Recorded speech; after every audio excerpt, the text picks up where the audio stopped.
Before I start the video, I'm just gonna get it out of the way. I recorded a lot of this footage in horrible quality. It was a dumb mistake on my end, and I will fix that in upcoming videos. I did fix it for the last level that I'll talk about here, R2E1. It's probably the most important level to discuss here, so if you'd like to skip to that point to see the conclusion, here's the timestamp. Otherwise, I hope you enjoy.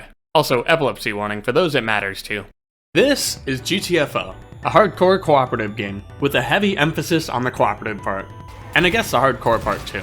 There's always pressure in any game to succeed, but this game cranks that up to an 11. It's scary how fast you can lose a run with just one mistake.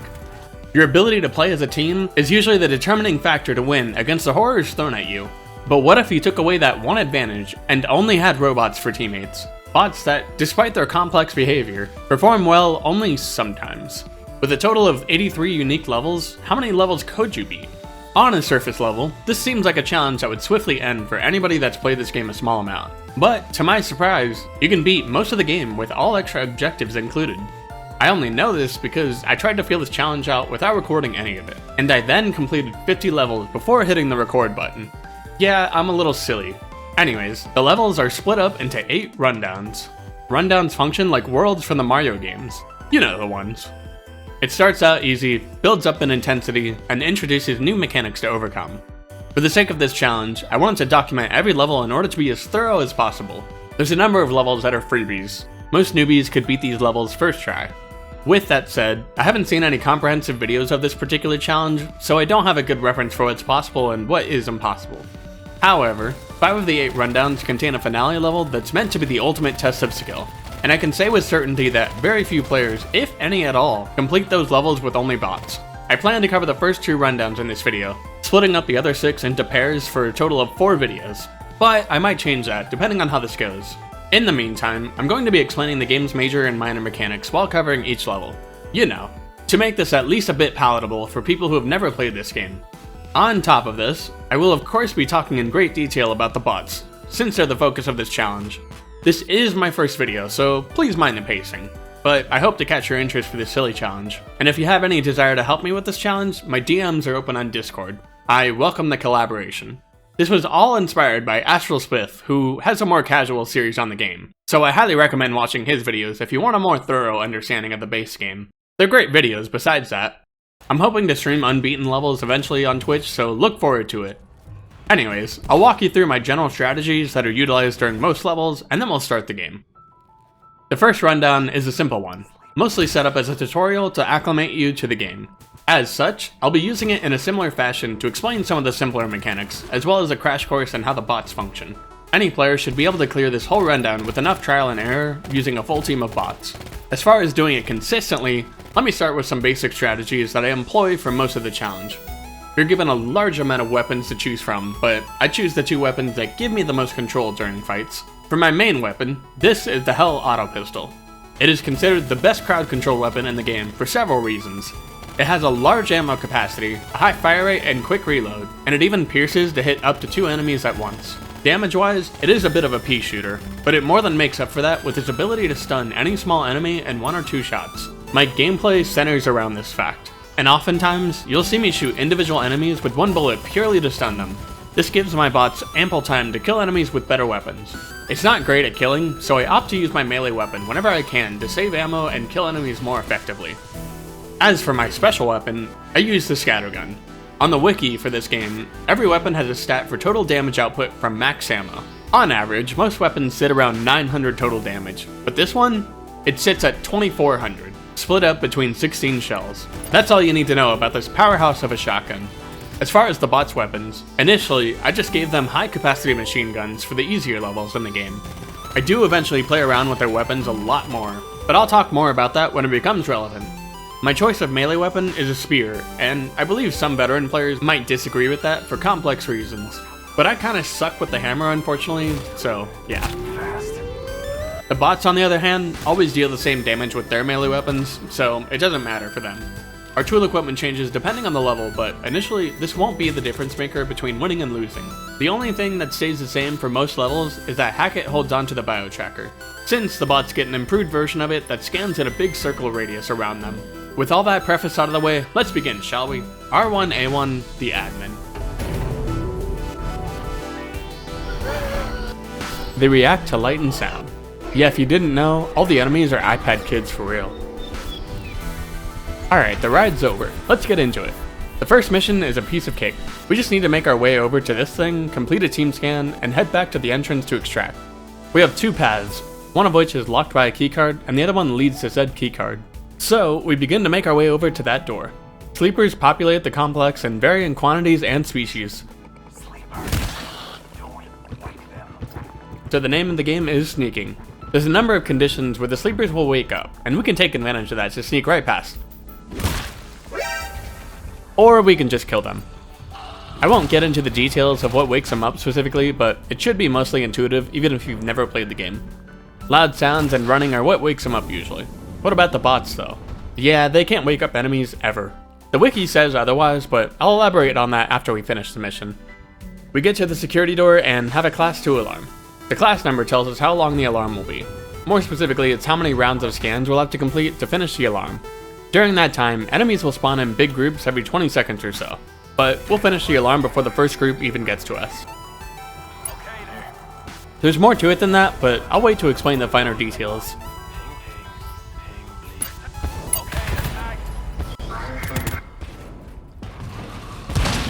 We clean up the enemies and move on to the next area, the one with the keycard.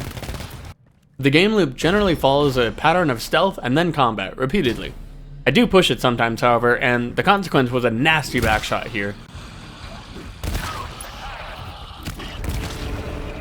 We continue searching for the keycard and encounter our first scout. I'll let my character explain what he does, as I give him the business. Scout, don't touch the feelers. Your call for reinforcements. We don't want that. We don't want that indeed. Scouts are high-level threats because they spawn more enemies to deal with. And with a limited number of resources every mission, that only spells trouble. Using my shotgun, I promote this scout from alive to dead. Anyways, we find the key and head back to the locked door I mentioned earlier. We have a class 4 alarm this time. You might logically assume that double the class number means double the enemies, but the class number only adds like 10 seconds to an alarm with every increase, and if we stall the enemies without killing them, no more will spawn in their place. How will we stall the enemies? Well, it starts with a C. Seafoam. Freak. We'll reinforce the door with this stuff, and as it gets destroyed, we'll refoam it to keep it up.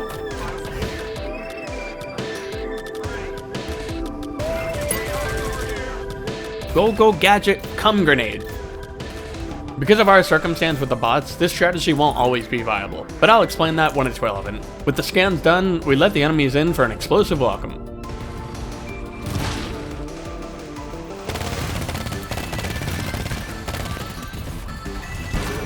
With that over with, we just need to find the objective in the next zone.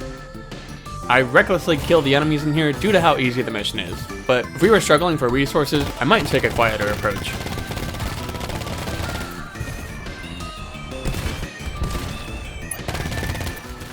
Anyways, we find the objective and begin the team scan.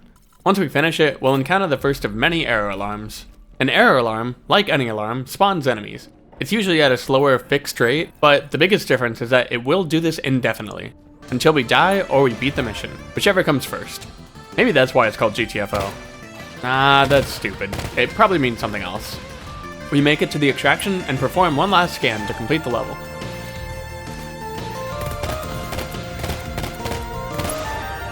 That's one level down out of 83. As you can see, it's not too bad. The bots can certainly hold their own when they're given the space.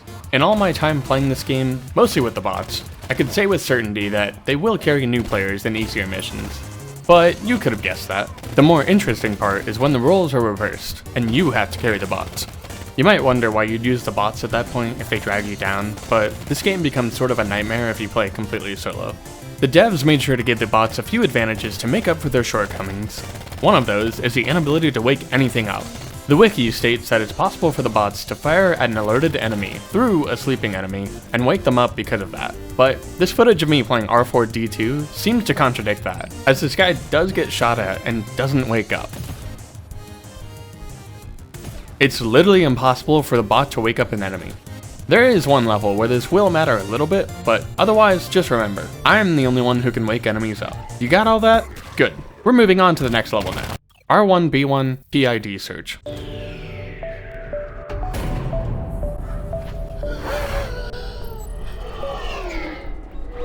Look for personnel IDs in the complex. It's quite an easy mission type, until it isn't. Allow me to explain. We need to find items inside of the lockboxes around the map. However, the bots cannot open these boxes, nor can they grab the IDs from an open box. What they can do is ping boxes, terminals, and doors. This can help slightly, but it's not much in terms of assistance. My ammo, thank you. Where's that terminal? I saw it. Terminal. Thank you. Perfect. This is especially so when you consider the hacking puzzles on a lot of doors and lockboxes. I have to do those every single time if we don't have lock melters. But that's not much of an issue, unless I'm under a time constraint. In later missions, there's usually more pressure, whether it's from stronger enemies or an error alarm that spawns enemies such as in R1B3. And now, considering that I have to open every door and locker instead of having 4 players who can, it becomes a nightmare. This goes for any mission with time constraints, but thankfully that's not the case here. It's only the second mission, so we'll enjoy it while we can. We just need to find 12 IDs and extract afterwards. There's a total of 18 spread across 7 zones. We begin with the door to the north. Yet bots will sometimes shoot suddenly alerted enemies, and oftentimes they'll stun them while doing so. It can cause me to miss my melees, so I have to be ready for it.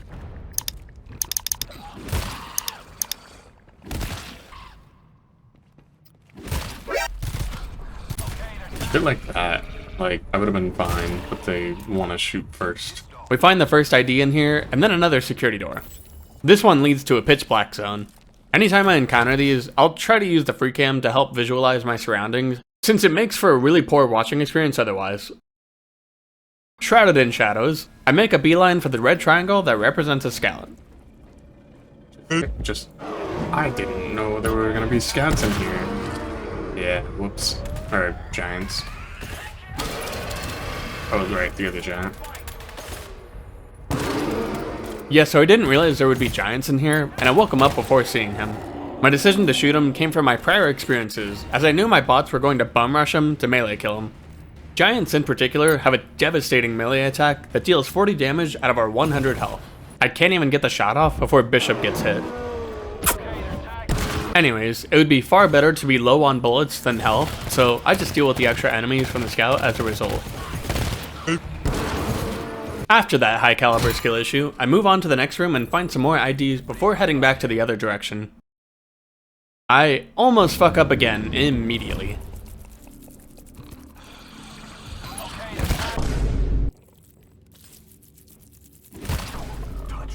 Back in the first room of the mission is another security door. It just has a class 2 alarm on it, which is basically as easy as it gets.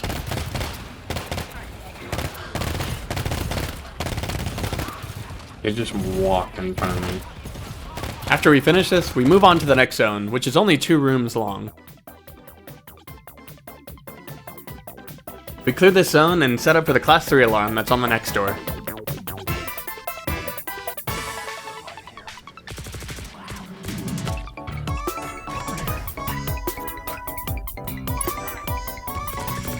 Scan's done, door is blown, enemy's dead. The next zone is set up exactly the same, so we repeat the same process, finding 2 more IDs.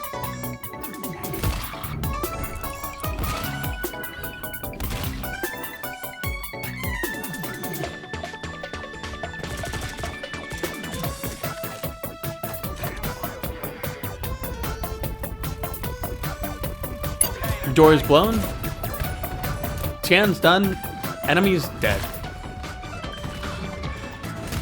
From here, we only need 2 more IDs to finish the objective.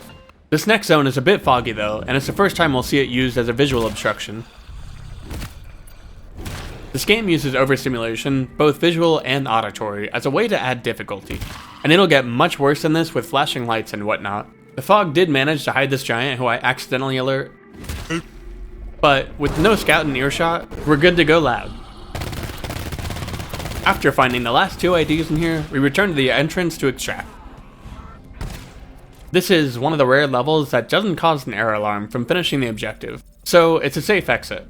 You alright there? I'm good. I just tripped. Speedrun strats, baby. Level 2 down. Not too shabby. You begin to see just how much work I, as a solo player, need to put in.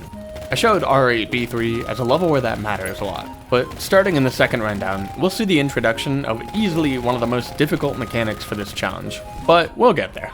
For now, I'd like to reassure you in that this game will get visibly harder soon.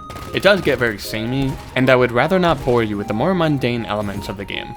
The game sort of follows this cycle of sneaking, then active combat, and so on. As far as unique and funny moments, I'll be showing those off when I can. I'm not amazing with the live commentary part of this, but I do get more talkative during the harder levels, so look forward to more random moments being shown off.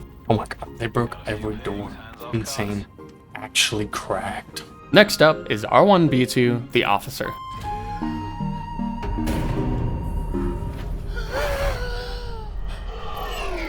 Follow the plan, hey? I always make good plans. This level is an HSU scan like the first mission. Before I recorded everything, I recall this being the first mission that I died in when I was trying to take on this challenge. You'll have to take my word for it though, for obvious reasons. Uniquely, this is the only mission in the entire game to make every sleeping enemy a shooter, even the big enemies. Though, it doesn't make the level much harder. If anything, it's probably easier since they deal less damage. Enemies spawned from alarmed or scouts will still contain the melee enemies. They wouldn't miss out on all this fun we're having. We make our way north towards the objective and clear out a scout, alongside a big room of shooters.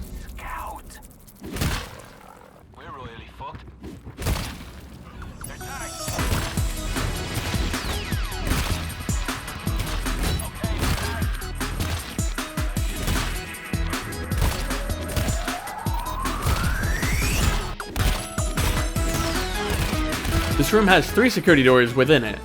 Gotta have an orange key card here. Fucking monsters. Only one door is unlocked, while the other 2 require keycards. So we head through that door, dealing with the Class 2 alarm on it. Now is a good time to explain enemy spawning a little bit. Very generally, enemies will spawn 2 rooms away from you, and that includes the room you're in. As such, they'll spawn all the way over here when we start the alarm. Rooms vary in size quite a bit, and these 2 rooms are very long hallways. So we meet them to clean them up.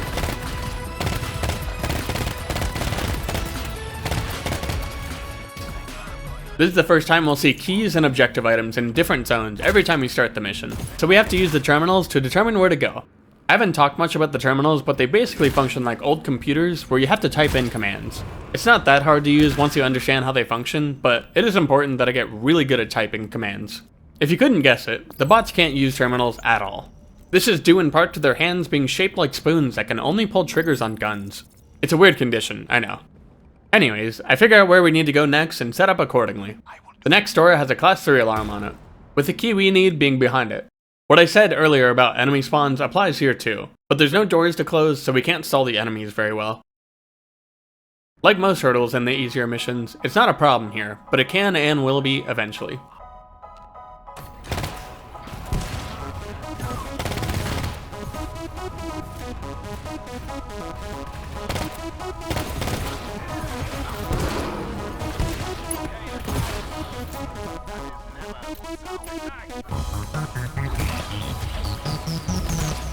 We finish the alarm and search for the key in there. Heading back to the locked door, we find that it has a Class 4 alarm attached to it. No biggie. Like good prisoners, we'll handle it.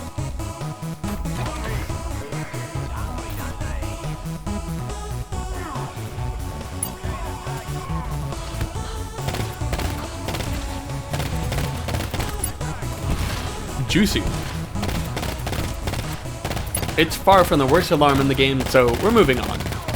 The next zone has nothing but shooters and a single scout, as well as the objective we're looking for, so we begin the search.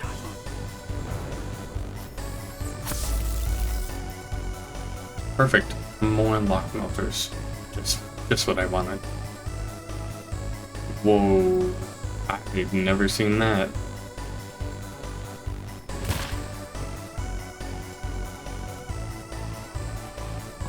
I cannot believe he can hit me from the way he just did. There it is, big and bulky as always. We prepare to deal with another error alarm. 3 strikers every 8 seconds like the first mission. We sprint past most of the little guys and arrive at extraction. We just need to hold off the enemies for a little bit now. But first, let me explain extraction scans a little bit. They work like normal scans, but they scale based on the number of players in the circle. Basically, more players makes it go faster. Some extraction scans do not follow this rule, specifically the ones that require objective items to extract, and a few other random ones. As far as the bots are concerned, you would think they'd hop right in since it's just like the other scans, but you would be wrong. I don't know why the devs made it like this, or if it's even on purpose, but yeah, they just completely ignore the extraction scans for the most part. In fact, they perfectly sit on the outside most of the time because they try to be a certain distance from who they're following. That being me, of course. So, to remedy this, I'll command the bots to place their tools down in the red circle and force them to sit with me. You can do this with the turrets, or you can do this with the mine deployer. Are you following now? I probably shouldn't tell them to do that. Not when that happens.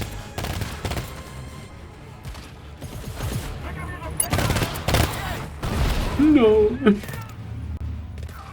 Why did it go off though? Was it the gun? It must have been. Oh my god, I actually threw that. I actually threw that. I didn't realize how long that scan was gonna be. I'm an idiot. I can't believe it went off. I don't know what. I think it might have been the machine gun shooting, but that's so stupid. For the fun of it, I decided to change my primary weapon, but everything else stayed the same as I did the mission again. Everyone, follow the plan. Scout number 1. Let Hackett in, he forgot his keys. Class 2 alarm.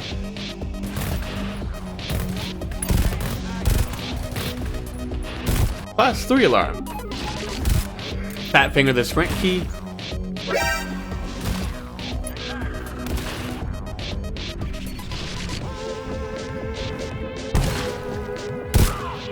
Fucking ran in front of me. Find the key. Class 4 alarm. Decimate scout number 2. Find the objective. And extract. Look, I wanted to play this mission twice, obviously. Who wouldn't? In all seriousness, it isn't that hard of a mission. I'm just a silly gamer.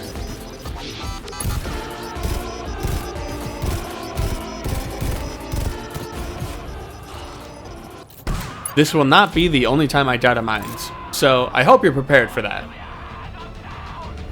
So, mishaps aside, that scan thing I mentioned is generally one of the weirdest quirks of the bots. It doesn't quite lose me any levels on its own, but I certainly feel pressure during the harder levels when I know that saving 10 seconds could be the difference. Thankfully, there are some extraction scans that don't go up faster based on the number of players, so just having me in the scan is good enough in those cases. That marks my first death, but it won't be the last. Mark my words. Up next is R1C1. This level shifts the dynamic towards the combat end of things. It's a major difficulty spike as far as the first rundown is concerned. I failed this level many times before finally beating it, owing to my bad strategies and my misunderstanding of the game's mechanics, as well as the bots. But I've learned a lot since beating this level for the first time. So can I first try it here? As a result of the shift in gameplay, I'll be using it as a prime moment to explain some of the extra details I've been neglecting, using the fights as B-roll footage basically. Anyways, on with the show. R1C1 Reconnect.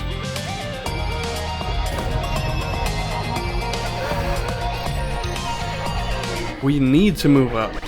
I'm afraid we've missed a starting gun, boys, on account of this elevator going down at a frightening pace. So, what's our objective this time? Well, as they so eloquently phrase it on screen, find the main reactor and make sure it is back online. Quite a simple ask. You can tell the reactor is offline because all the lights are out, and I can't see shit. This map's layout is just one long hallway of rooms filled with some sleepers. At the end of this hallway is the reactor in question. There's no alarms between here and there, so besides sticking through and killing the sleepers in every room, nothing of note happens during the trip.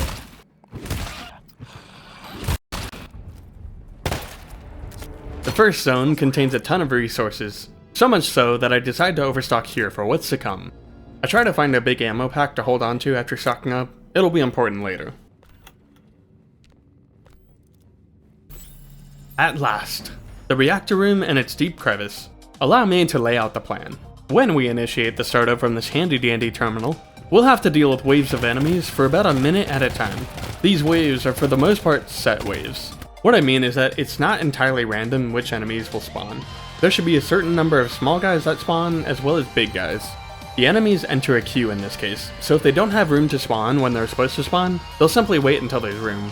This is mostly contrary to normal alarms, where if you finish a scan, the enemies simply stop spawning. So the goal here isn't to stall, but to take out the enemies as fast as possible. I can't confirm if I'm perfectly correct with what I just said, but regardless, I didn't know this information during this recording, so I don't apply it very well. Anyways, between each wave, we'll have to go back to this terminal and input a code before the timer ends, otherwise it repeats the last wave. This reactor room is awful to hold in, so we want to avoid this as much as possible. We have 8 waves to deal with, and consequently 8 codes to input. Without further delay, I started out.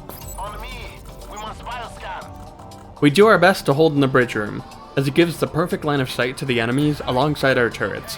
Speaking of equipment, anytime we do a reactor mission, expect all turrets as our equipment. There's usually a severe lack of doors in reactor startups, so mines and C-foam become way less effective. I struggle here to clear the first wave fully before running back, and it results in what I'll call a game of catch-up.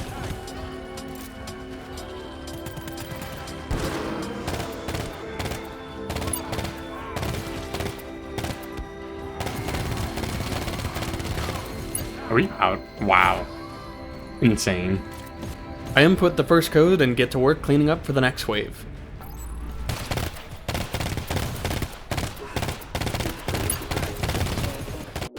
There were so many enemies still alive though that it spills over to the next wave.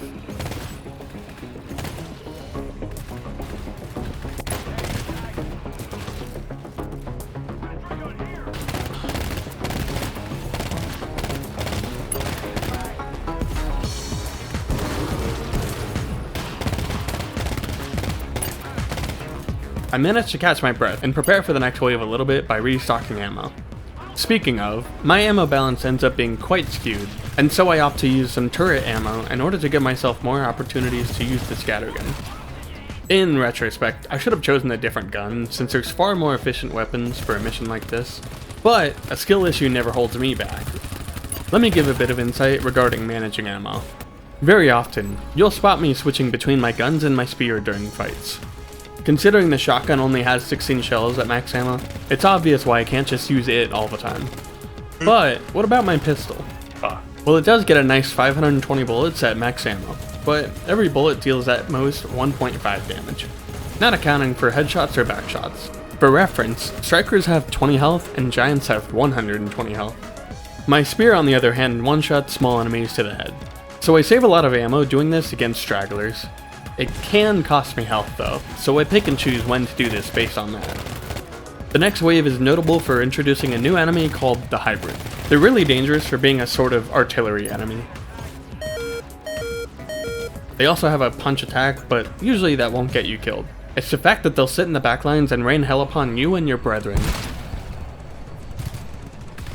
A little nerve-wracking, but surely this will still be first try. Fourth wave down.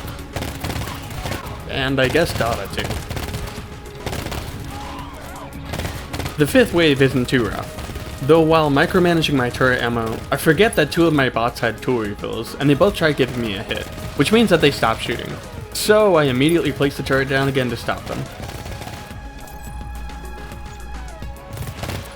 Wave 6 MVP is the Shadowgun, for real for real. So juicy.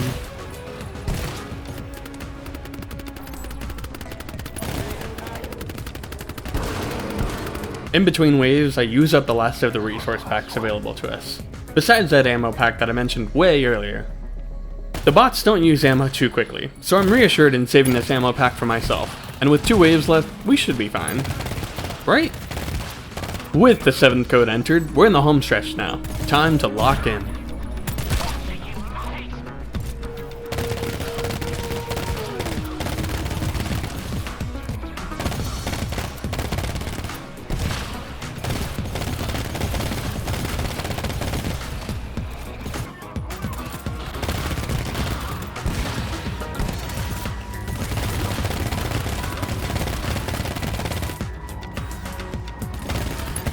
Fun fact about this last wave, it's designed so that a group of big enemies gets sent right at the end of the timer, so we'll have that to look forward to after putting the last code in.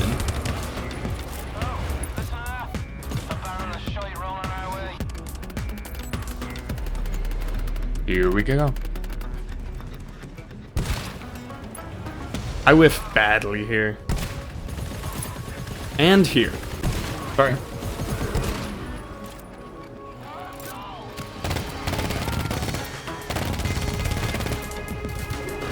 No.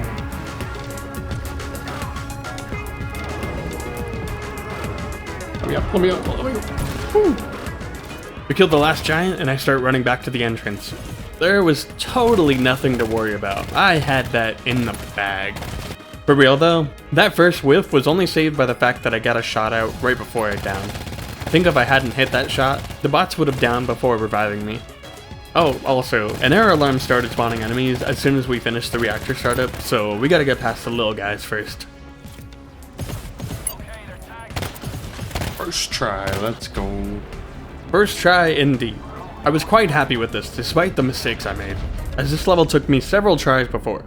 I'll admit I played really sloppily, and I would have done a few things differently. The scattergun, while nice to insta-kill bigger enemies, struggles against the smaller hordes if I can't line up the shot.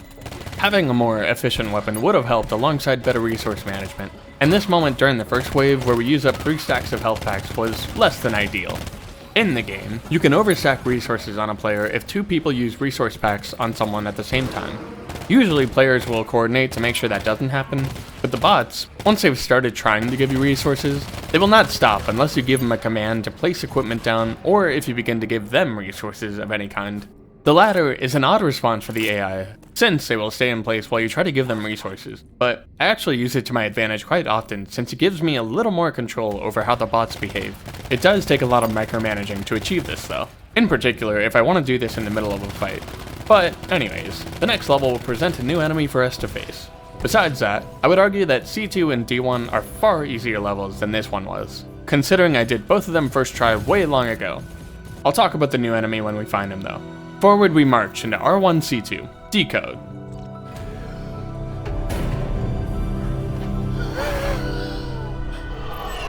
Don't look up, don't look up, don't look up. I don't see shit. Hello everybody, welcome to the next level. We're gathering items this time. 10 partial decoders. I don't suppose that them being called partial decoders has any bearing on why we need 10 of them, but I won't question it. This mission is a harder version of R1B1. But functionally, the objective is the same despite collecting a different item here. The map layout is quite expansive in comparison to what we've already played, totaling a whopping 11 zones with a relatively straight path. Only 1 or 2 of these zones are optional. You might be wondering how bad the run back will be since the extraction is usually at the entrance, but this mission changes that with the forward exit point. Some missions have more unique routes when they include a forward exit point, and we'll eventually see just how creative the level designers can get with this in mind. With this being the tutorial rundown, it's no surprise that it's relatively easy for now. This was the good outcome of sneak killing a giant. You'll eventually see the bad outcome in later missions. We make our way through the map, encountering the door to the first of the offshoot areas. There's a class 3 alarm here. With a large number of doors to possibly reinforce, I take a second to look at the map, and correctly guess the path that they'll take. If you recall from B2, I mentioned the rule that most enemies use to spawn, being 2 rooms away from you. With that in mind, there's only 2 paths that satisfy that. Then, with my prior experience, I knew that they would hit this specific door, so I reinforced it with confidence. Sometimes they'll just split up and go for the door closest to them, so I did get lucky in that regard. I felt smart, so I thought I'd explain my big brain moves. I then looked at the wiki explaining enemy spawning, and I felt humbled because it's so much more complicated than that. So take my words with a grain of salt.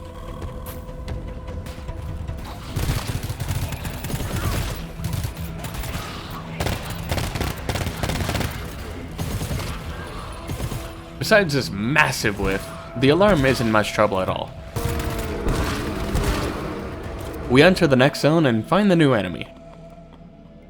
And looking up, you'll see what they were talking about at the start of the mission. Me personally, if I was in that situation, I wouldn't be scared at all. Chargers are the new enemy on the block. As the name implies, they punch you. Oh, and I guess they also charge at you with no hesitation. They have as much health as a shooter, but they don't have a head to shoot at for extra damage. They're only vulnerable to the back, taking double damage, which means that we can only one-shot melee kill them from the back. Like I mentioned earlier, they get a punch attack in addition to the lick attack, so being in close proximity to their fists is ill-advised. Otherwise, they're not a ton of trouble in small groups. We find 3 objective items in this room and move back to the main path. Entering a new zone, there's chargers in here as well. I just want to take note of the environment though. It's pretty rough in terms of the flashing red lights and whatnot. It definitely gets worse when we're shooting a bunch in dark rooms, but this is part of why I gave the epilepsy warning earlier. There's just so much overstimulation throughout this game, it's hard to filter it out. Anyways, another Class 3 alarm guards progress. Importantly, this alarm is different as it will exclusively spawn chargers at a high rate. Thankfully, there's only one path to us this time, so we can just fortify the door and mine it, and that should suffice for defenses.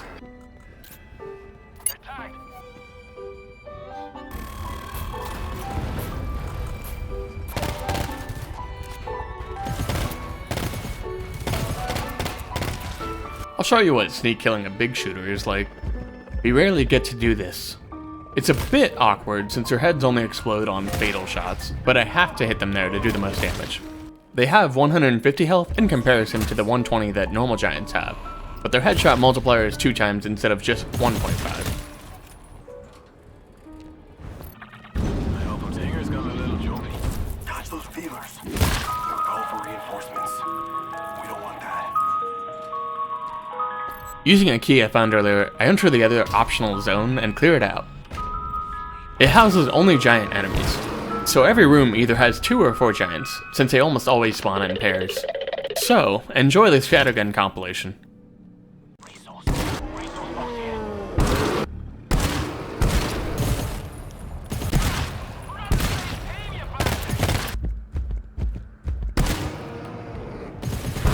We're now at 8 out of 10 partial decoders. Back to the main path. Entering the next zone, we have a bunch of enemies in one room alongside 3 security doors. The 2 doors on the sides have alarms on them, and the third door that looks special, well... We must have a black key card here. We got that? I don't like the way you said black there.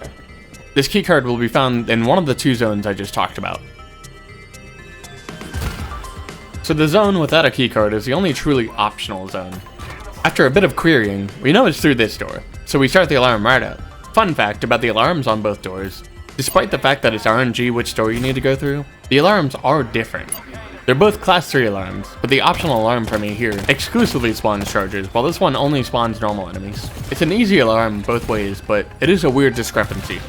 Normally things are fairly symmetrical so as to not make the difficulty super luck dependent. Welcome to the epileptic zone, holy nuts! We find what we need and get out ASAP. A keycard and the last of the objective items.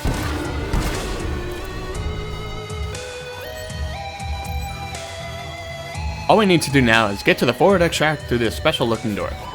There's a class 4 alarm that only spawns chargers.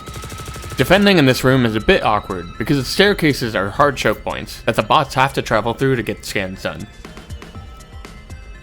This is what I imagine explosive tags sound like. I get baited off the island platform here, and because the bots don't jump off with me, they'll run through the stairs to follow me. For Dada, he runs straight through all of the chargers to do that, and he goes down here. I stabilize through some chaotic shooting.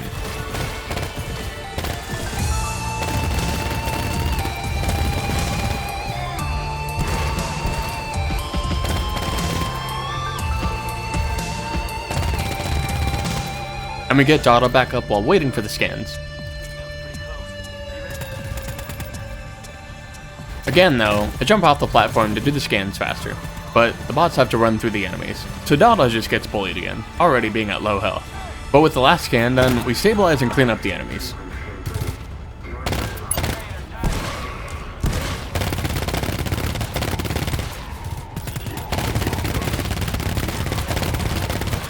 The piercing mechanic of my pistol bullets here is very noticeable, and you can see why I like it so much. We pick up Dada again and find ourselves a free extraction. No extra enemies or nothing. How pleasant. Easy peasy. Not even an error alarm to make extraction harder. It's weird that the 2 levels that had us collect items happen to not have error alarms, but let me tell you, we'll see plenty of error alarms to make up for that. Charges weren't too threatening this time, most likely owing to the fact that this is their first level. As for the forward extractions, we'll see many more of those too. I pointed it out earlier, but they can give the level designers much more room to make levels more interesting. And also harder, because you can never get enough of that. but I like a good challenge. Anyways, next up is R1D1, also a pretty easy stage. I haven't talked much about available resources in each level, but usually every zone gives you 2 to 3 hits of each resource, including the first zone. This next level will change that slightly, but unless I mention it, you can assume that I'm getting plenty of resources in a given level to be somewhat comfortable. Preface over. R1D1 Deeper.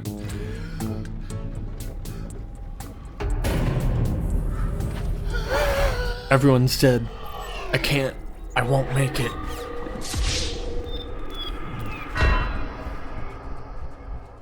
We drop in for the last mission of the first rundown. D-tiered missions are usually quite scary, but this is probably the easiest one in the game. Our objective is to shut down a reactor this time, as opposed to starting it up.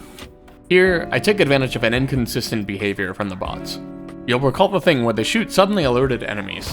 I believe distance is a large factor in when they decide to shoot versus melee, so if I'm quick enough, they'll avert the risk of melee killing a giant. Let me give you the lay of the land. We're all the way down here, and we need to move directly north to reach the reactor. There's a few zones between here and there, in addition to 3 alarms, a single class 4 alarm and 2 class 5 alarms. Not too bad, as long as we have the ammo to fight with, but that's the dilemma. We'll only get resources in the second zone for all 3 alarms, and we'd be cutting it close for ammo if we did all the alarms. That is, unless you divert to one of 3 optional zones to the sides to get more ammo. If you understand the game's mechanics, you'll know that it's designed to be a little bit of a trap. I'll just make it clear that I'm only pointing out the game design side of things right now. By no means is this really a major obstacle for most players. If you want to make this level easier, you'll wait to open those doors, since they're directly connected to the rooms where we have the class 5 alarms. Without the doors open, you can more easily funnel the enemies, since they only have one path to you.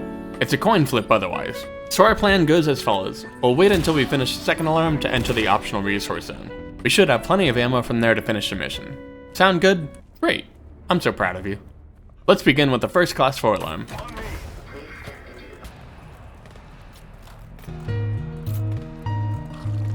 I'm not even gonna try to explain what happened here with the bots. Anyways, that's an easy alarm. This next zone is the one with the resources, so we stock up real good. This zone is literally just 2 rooms, so we clear it out quickly and get ready for the next alarm. Just to reiterate, this is the room that has 2 security doors leading to the optional zones. So once we finish the alarm, we'll head through one of those doors to restock. Class 5 alarm has commenced.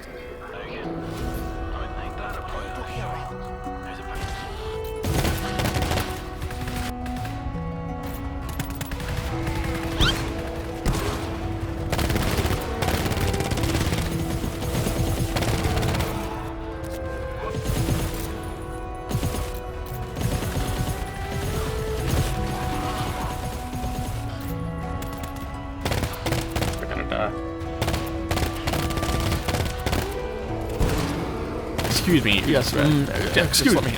Yes, please go ahead. The alarm goes quite smoothly, despite the awkward layout of the room and the scans. I clear out the next room before heading back to one of the optional zones.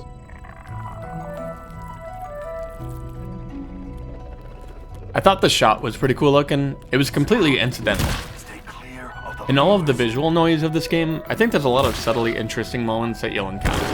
On top of the game's mechanics being so obtuse, it gives so much room for weird and compelling moments. I give props to the developers for making such a unique game. Here's another moment from when I was gathering resources.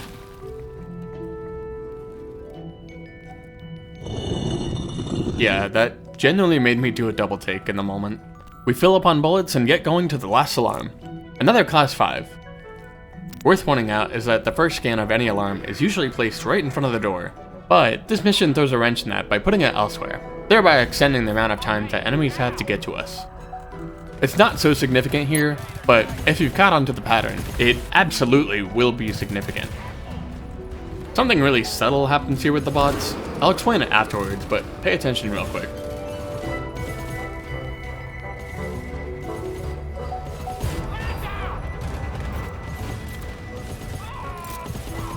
Hackett got downed.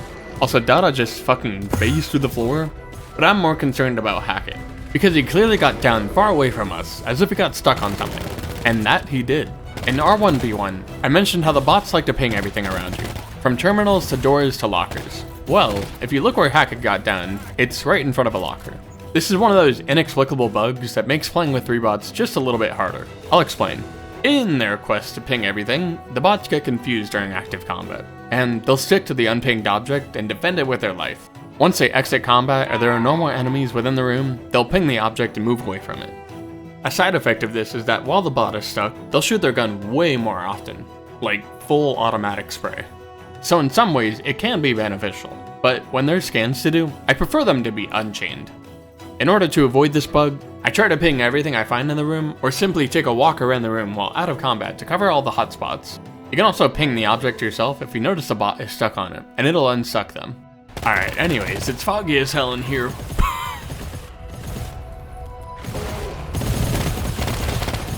We finish the scan with no further incidents and head into the reactor room. We're here to shut you down, mister.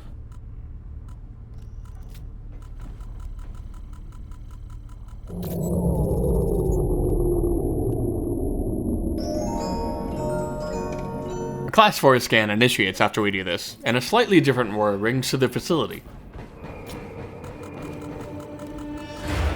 That's because a new enemy is on their way to us. Now, if I could just show them to you. Officially, they're called shadows, but they're just invisible strikers, both slower in movement speed and attack speed. As well, their red triangle pings only last about 7 seconds, as opposed to the 30 or so seconds for normal enemies. Honestly, they're just not that threatening if you know they're coming. An error alarm of shadows began right after we finished the shutdown sequence, so we gotta get the fuck out. Since they're slower than us, we leave them far behind us. And that's that. Rundown 1 is fully completed with only the bots by my side. Love them or hate them, they're not as bad as I thought. So that's that, hey? All of Rundown 1, besides maybe R1C1, is a cakewalk. Your knowledge of the bots will really only be tested on that one level. The rest, they do a decent job of carrying you if you're less skillful. But what of the next Rundown? Where Rundown 1 was characterized as a sprawling facility, Rundown 2 is thematically influenced by the abandoned mining equipment and hobbled together rooms, presenting itself the same way I present myself, unorganized and lacking purpose. We have 10 missions in this rundown, all of which will increasingly stack the odds against us as we get closer to the last level, R2E1. 6 levels isn't nearly enough to cover all the mechanics that this game has to offer. What's nice though is that every rundown begins in similar fashion, with easy missions that won't really test us in any significant capacity, so I'll be taking the opportunity to speed through the levels, only pausing to explain new mechanics or interesting moments. Things will get harder. We'll see some of my first proper deaths during the latter half of the rundown. I'll remind you that one of the hardest missions in the entire game is coming up. All of this video is just set up for that level, so heed the warning. Up next is R2A1 The Dig. Enjoy.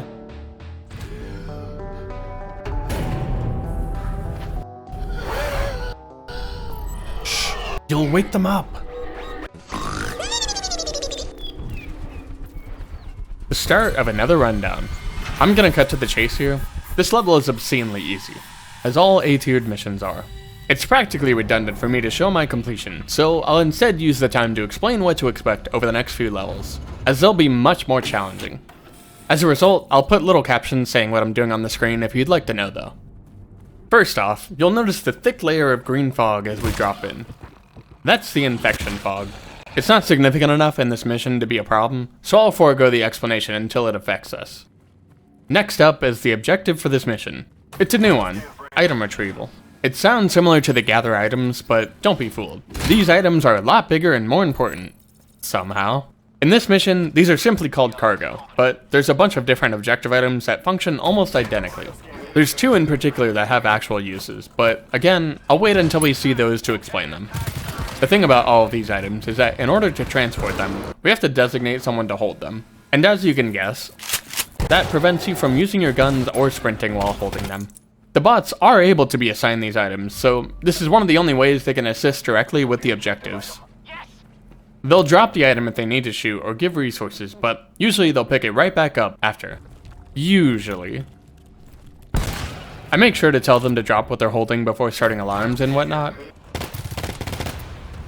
He still hit me. Oh my god. Wait, where's the other one? Oh. Dude, wrong gun. That was such a whiff.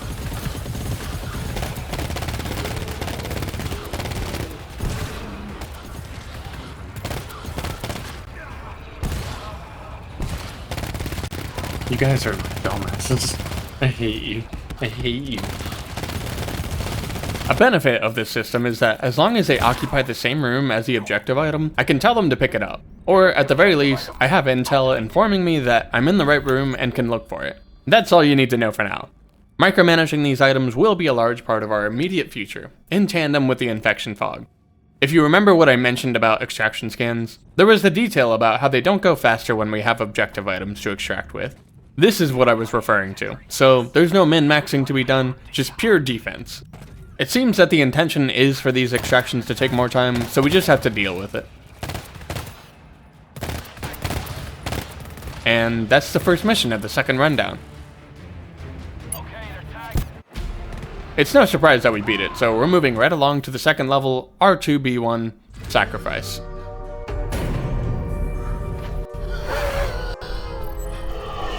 Don't open that door now, we're just getting started. Another fresh objective. Clear a path to the exit point in Zone 719. This is about as straightforward as it gets. I don't even think I need to explain that to you. Fucking glow sticks. Unlock melters. A habit of mine, and a good habit to make if you're attempting any level for the first time, is to list keys and other important items as soon as you can. Specifically querying each key will put it on your HUD, and you'll know which zones to enter if you ever have a choice between two zones. As we make our way through the sleepers, you'll notice some loud screaming and banging noises. That's not just the sickest raid taking place next door. That's a blood door. Take note of the differences, please. It should be intuitive what happens when I open the door, so I'll just take this mine, place it in front of the door, and do just that. A bunch of enemies, all dead. These doors usually spawn in a bunch of small guys alongside 2 or 3 hybrids. This is the standard, but it can be changed based on the mission. I'll point out when that happens. Bunch of clowns these guys are. As far as the bots are concerned, I made a habit of running away from the door when I open it, because the bots are really dumb and sit too close to the door if I don't run immediately, risking death from the mine. Sometimes it still happens despite my best efforts.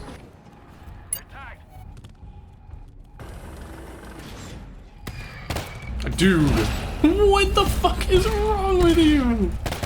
What are you doing? We find the door to Zone 719, but sadly it's locked here. This is a big room, so you know there's going to be an alarm on that door. But first we need to find the key through one of the 2 blood doors here.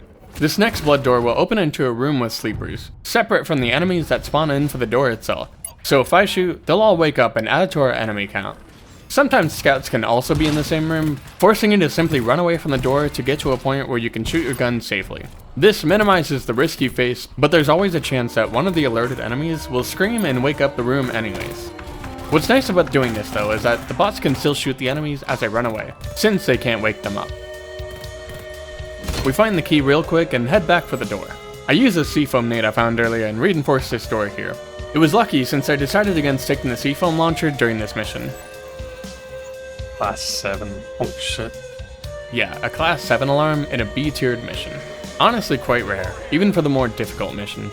They avoid high numbers in favor of difficult scenarios.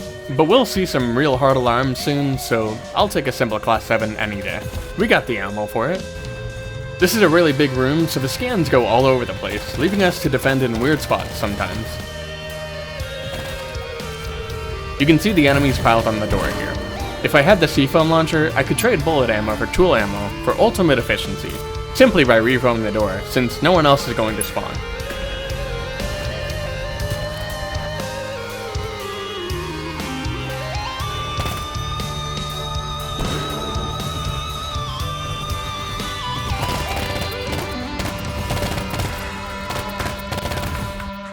And that's the alarm. This mission is pretty straightforward. Would you guys get out of the way? But one last trick up its sleeve is revealed as we enter the extraction scan. 6 giants spawn. I push up to give myself room to retreat, since there's no cover in this room. Yet, I still get downed in the process. You got me from there. Holy. Fucking whipped around. Thankfully, I don't choke after being revived, and we clear them all out to ensure a safe extraction. I remember the first time I played this mission. I got all the way to this point and panicked with all 3 bots being downed. I ran around in circles thinking that I should just try to revive the bots. That was a mistake, and I'm dumb for not just trying to kill the giants. I was bad at this game.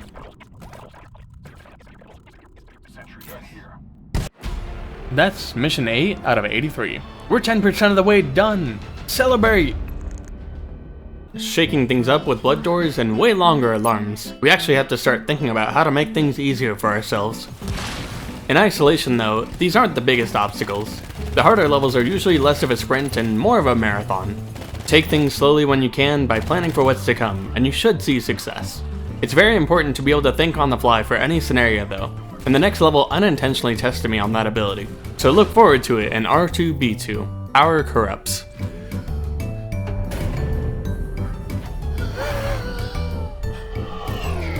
What's that on the wall?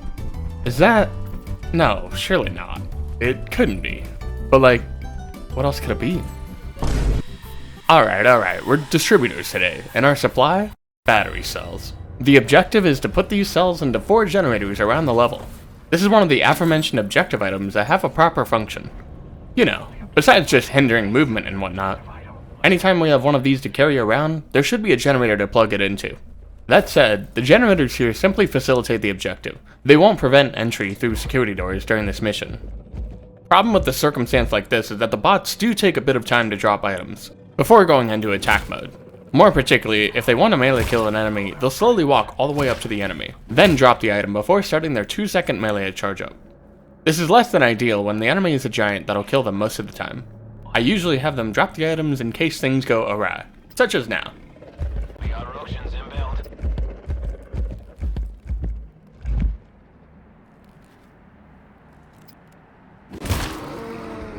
Oh, you're such a bitch. We enter the next zone and encounter our first spitter, or SWIF if you're cool.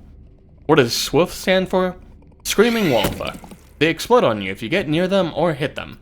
They deal a small amount of damage and give you infection, unless you flash your light on them to deactivate them for a short time. Otherwise, they're quite a minor obstacle most of the time. I'll wait to explain infection and its ramifications, but just know that the bots are completely immune to the effects of SWIFs, though they will still trigger them. A major W for the bots indeed. Here you go. We find the second generator here and continue into the next zone. Immediately, the third generator is through this door, leaving us with just 1 cell. The last generator can be in 2 zones, both of which are blocked by Class 5 alarms. I figure out which zone it's in, do my usual setup, and start the alarm just like any other. Oh, fuck right off. This is when this happens. Yeah, you can see how ready I was for that. You thought the bugs couldn't get any worse. To explain, let me point out that this game has some weird issues with playing more than 1 level per session, on top of loading from checkpoints should you die on a level with one. I don't know the specifics, but I know that it's a common occurrence for most players. I usually don't play too many levels per session, but in my haste to get this recorded, I spread through several missions at a time. Mostly the easier ones, of course. Seemingly tied to all of this is a bug with the bots where they just ignore team scans sometimes. Having clearly encountered this before, my solution was to kick all the bots out and bring them back in after the team scan. You might assume that a better solution is to do what I do for the extraction scans, aka plant bombs on my feet. But 1, I need all 3 bots in the circle at the same time, rather than just the occasional extra bot. And 2, Hackett doesn't even have equipment to place down. So yeah, I do encounter this in a few other places, but for the most part, it's just kinda random when it happens. There's other bugs that are caused by what I've explained, and I'll be sure to talk about them when I come across one. A side effect of booting the bots from the lobby is that their equipment also gets taken with them, so we didn't have turrets down for that entire alarm. Anyways, we enter the zone and look for the last generator. 3 scouts roam the zone, and I opt to sneak by the 2 in here because they're too close to comfortably kill. With the last cell input, we just need to go to the forward exit point now.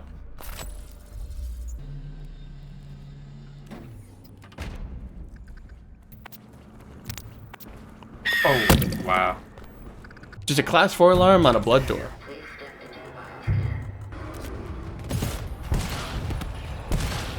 Alarm dealt with. Explosions for the blood door.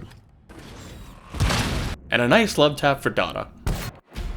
Besides the funny business, that's an easy mission. Nice. These cells will play the part of being a more flexible key, since they sometimes give you the option to choose between a door. I didn't mention it during the level, but there were these dummy generators that can throw you off, having metal plates where the plug is. But their purpose is probably not intended to be decoys. They're placed in the exact same spots that the potential generator can spawn, so the level designers probably just didn't want there to be a missing generator in the level. But I'm just speculating. We won't see them very often anyways, so moving on. This next level will be a quickie, with a new objective. I'll be taking the time to explain it there, glossing over the actual level itself. You can start to see that I'm quite capable of dealing with all the alarms and syncing through levels, so I'm really just showing you unique moments that happen from time to time. It really is all about inopportune timing with you guys. But you know what? Sometimes it works out because you can start doing this. The difficulty will be ramping up soon, but until then, enjoy R2B3 Pathfinder.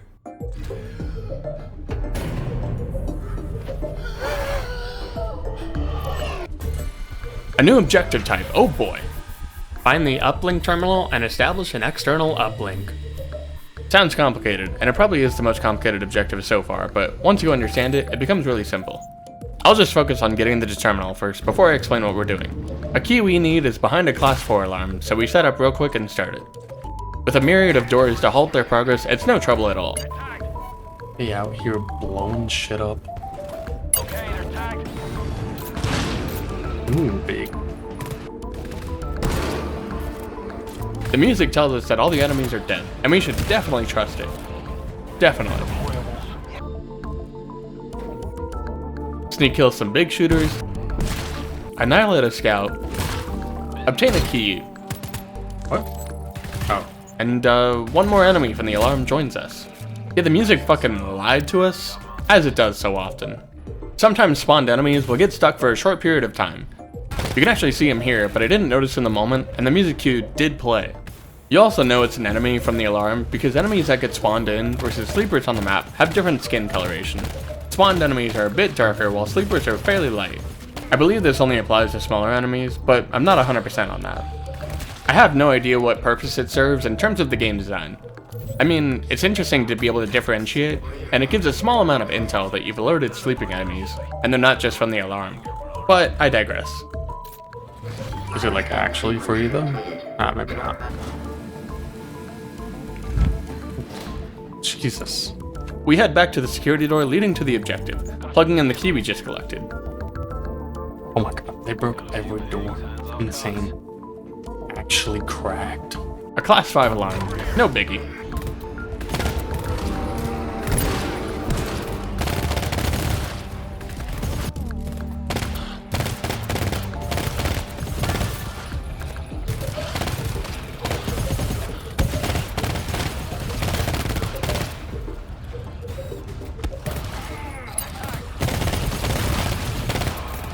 For the objective, we're finding a specific terminal in this zone.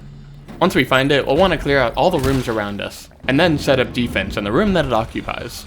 Basically, we'll be starting an alarm at the terminal. Similar to the reactor startup mission, it'll require us to enter 4-letter passwords a number of times. The quantity of the passcodes can vary, but given I enter the correct one every time, this should only last for a minute or so. Yeah, we'll pick that up.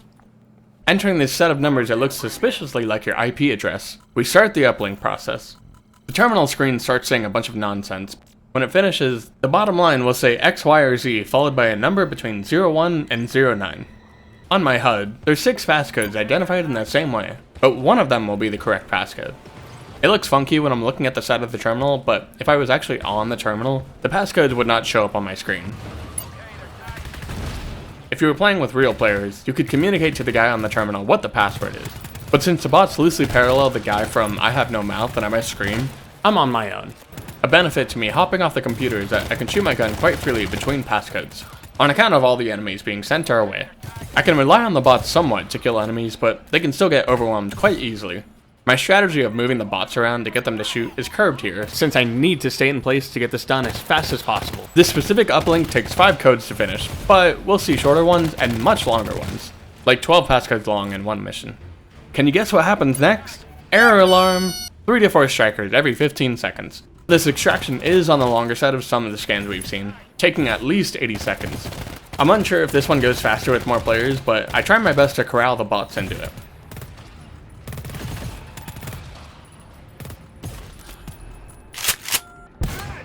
That's another easy mission out of the way.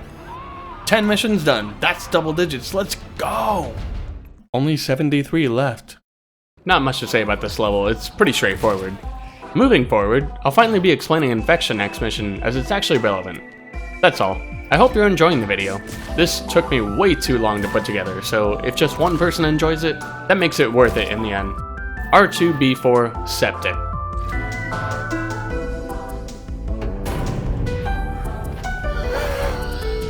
I need to get rid of this now! When you say this, what do you mean? I need you to be more specific so that we can really get to the bottom of the issue. The green hues greet us again. We're finally going to talk about infection and all the good and bad that comes with it. It's mostly bad. We have to find a fog turbine and bring it to the forward extraction chain. This is the other objective item that has a function, and it only works while being held, giving an extra incentive to actually carry it around. It clears up infection fog around the holder, in addition to normal fog. Though any mission with fog in it will either have all infection or all normal fog. It's never a mix of both at the same time. About the infection itself, it's a meter that gets built up while your character is submerged in the fog. The top half of you more specifically. If it builds past 10%, it will begin slowly draining your HP over time. For every percent you have, you subtract from your max HP. Watch out! They can come from anywhere! So 40 infection means a cap of 60 health and so on. We get access to a new resource called disinfection packs, which are just as limited in supply, so we want to choose the correct time to use them. As for the bots, they completely ignore the effects of infection. There's only one really niche way to give them infection, but it never occurs naturally in any mission, so we don't have to worry about it.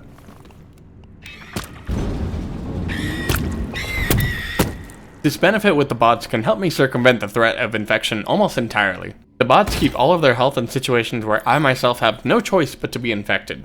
Once again, major W for the bots. What a trip mine here. Yes. You son of a motherfucker, get over here. The way that infection fog permeates through a level is such that it rests at a static height throughout the whole level. So we'll see the level design accommodate this aspect by introducing new tiles that have the explicit purpose of vertical movement up or down. This design is especially noticeable in the level R4D2, where infection fog slowly rises over the course of the level, pushing you to reach higher ground as fast as possible. Anyways, I've kind of ignored the current mission up to now, but here we are dealing with a class 4 alarm. It's pretty easy.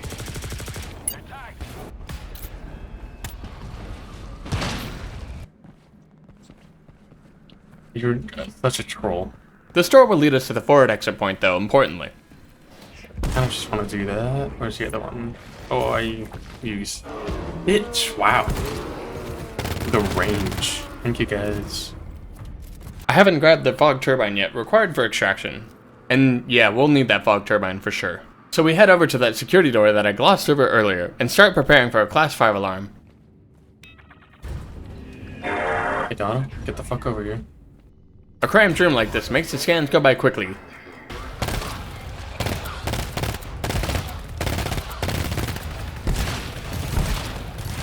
This next zone is a fairly dark zone, plagued with spitters. Unrelated to the challenge, something I wanted to point out is that spitters used to look a little different, based on older footage I've seen anyways. When they first released, they didn't glow like this until they were about to explode on you. So while we can easily see them now, that was not always the case. Zones like this still exist all throughout the rundowns. Though the design itself is in a sense outdated, there is still difficulty in the darkness itself, so it's not entirely vestigial. Fog turbine in hand, we can now explore that zone and make it to extraction without too much trouble. You can see how, even in our safety bubble, this circumstance of fog is less than ideal to fight in. One last alarm before extraction. Small detail, but I didn't tell Dada beforehand to drop the fog turbine, and he holds on to it throughout the whole alarm. This is odd for a few reasons, but I choose not to question it here.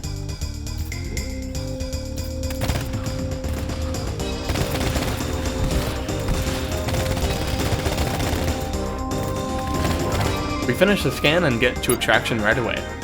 Thankfully, with extraction being up these stairs, we get out of the fog and have a clear sightline to the enemy streaming in.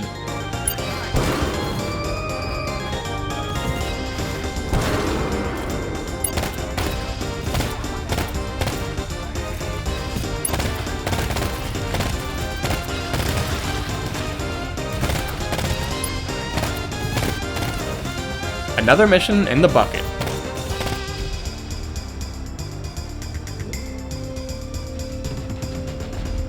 So that's infection for you. It's a really harsh poison mechanic in this game, as we're already extremely limited on resources. The fact that the bots get to ignore everything about it cannot be understated. It will absolutely help having teammates at high health while I'm forced to be at low health. Anyways, the next level is a really easy one. It's probably the last freebie that we'll get in terms of easy levels, as C2 will triumph everything we've dealt with up till now. So enjoy the short mission. R2C1 Triangulation.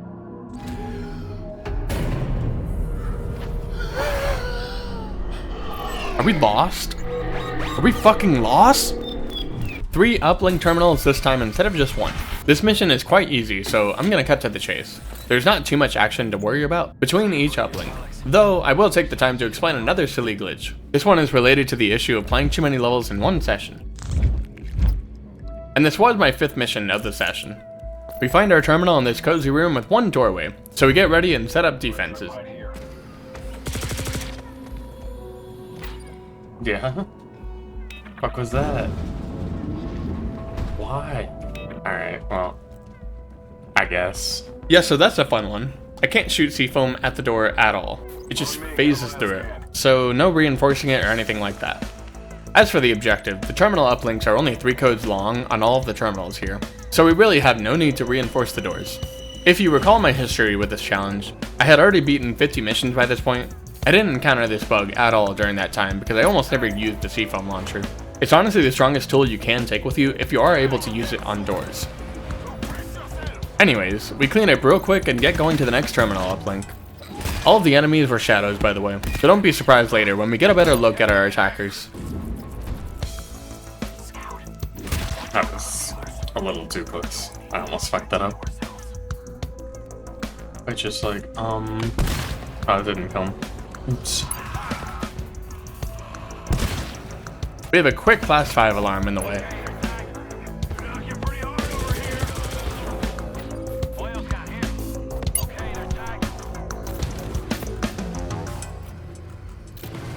What?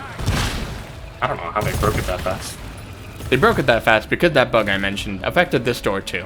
It doesn't look like it though at first glance, but the enemies got through way too fast for me to have actually reinforced the door. Right here you can also see the turret and enemies shooting through the door, which is really rare under normal circumstances. 3 scout corpses and some chains litter the next zone.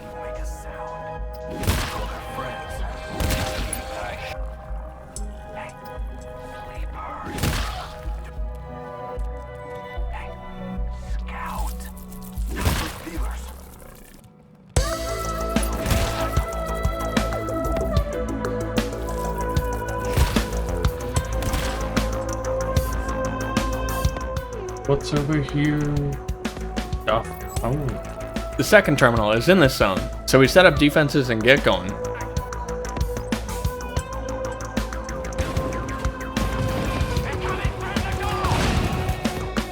Our class 3 alarm, 1 and done.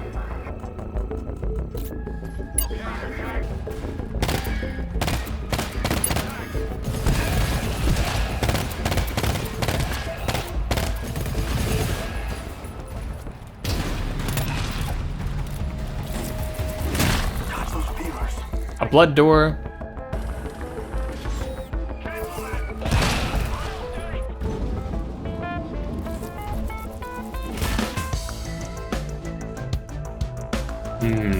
I see. Last terminal is on this weird truck thing. Honestly, not even sure how it's powered, but there's a lot more questions I could ask. We finish up the last terminal uplink. Yeah, error alarm. Come on, man, we gotta leave, or whatever this game is called.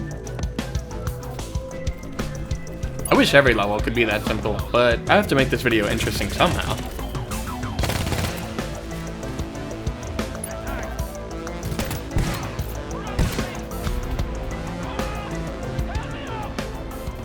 Not much to say about that level. However, the next level is a major spike in difficulty, more than any level that we played up until now. When I was still trying to get a read on how many levels are possible in the game, this one made me think that a majority would be impossible. I failed this level far more than any of the levels up until now combined, and I would spend a lot of time playing other levels and getting better at the game before taking this one on. I did eventually beat it off camera, but I would have to replicate that success. Would I do it first try? Let's see, an R2C2. Oh? I hate it. I hate this level. I hate it so much. I'm not taking another step. Not one.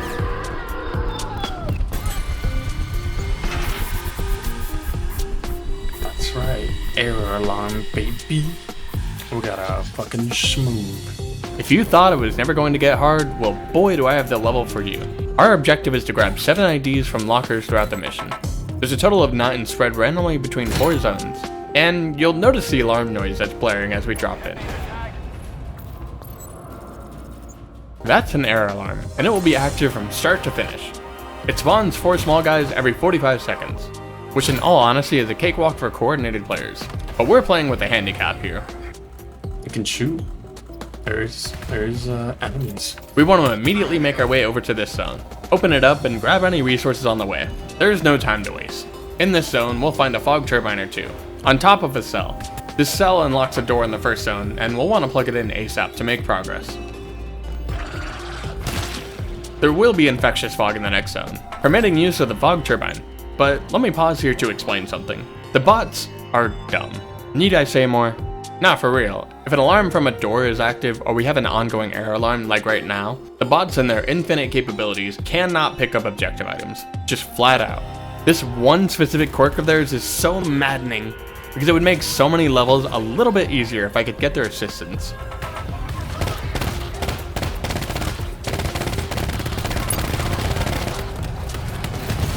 Anyways, I just wanted to give you context as to why I will not be taking the fog turbine with me, since I have to carry it if I want to use it.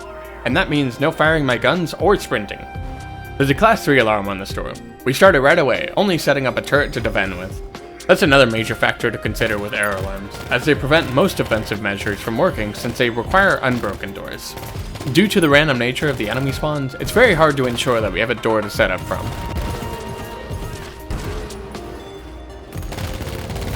We get fairly lucky with the scans though, so we clean up before heading into the fog. While this is the first of 4 zones with IDs in it, I ignore them and beeline straight for the next alarm door.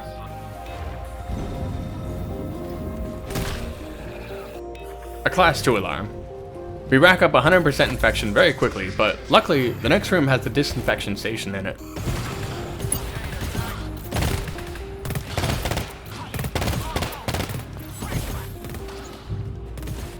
Having initially ignored all the enemies from the alarm, they make their way up the stairs as I disinfect.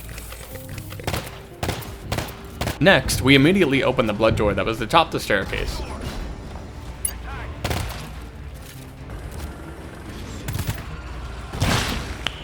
Nice. The mine does a beautiful job, and we spare no time searching the next zone.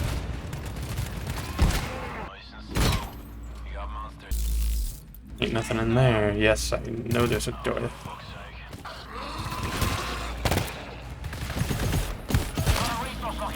Bishop gives me some good intel from the fog down below, leading us to our first ID. The next 2 in this zone take me a good while to find though, and the boys end up running quite low on ammo. Oh, I need ammo. Bad. We begin to explore the zone prior to this one, finding a key for later and some ammo thankfully. You have no ammo? How did that happen? Within this room are 2 security doors, one that needs a cell to unlock, and a door that has a cell somewhere behind it. How convenient. I then spent 5 minutes looking for the cell in one room. I knew it was in that room because I could technically command the bots to grab it. It is in here somewhere. But due to the aforementioned circumstance, I was on my own to find it. We plug that in and deal with the blood door it unlocked. There's a higher concentration of giants in here, so I hang back while clearing the enemies until the opportunity presents itself to go in.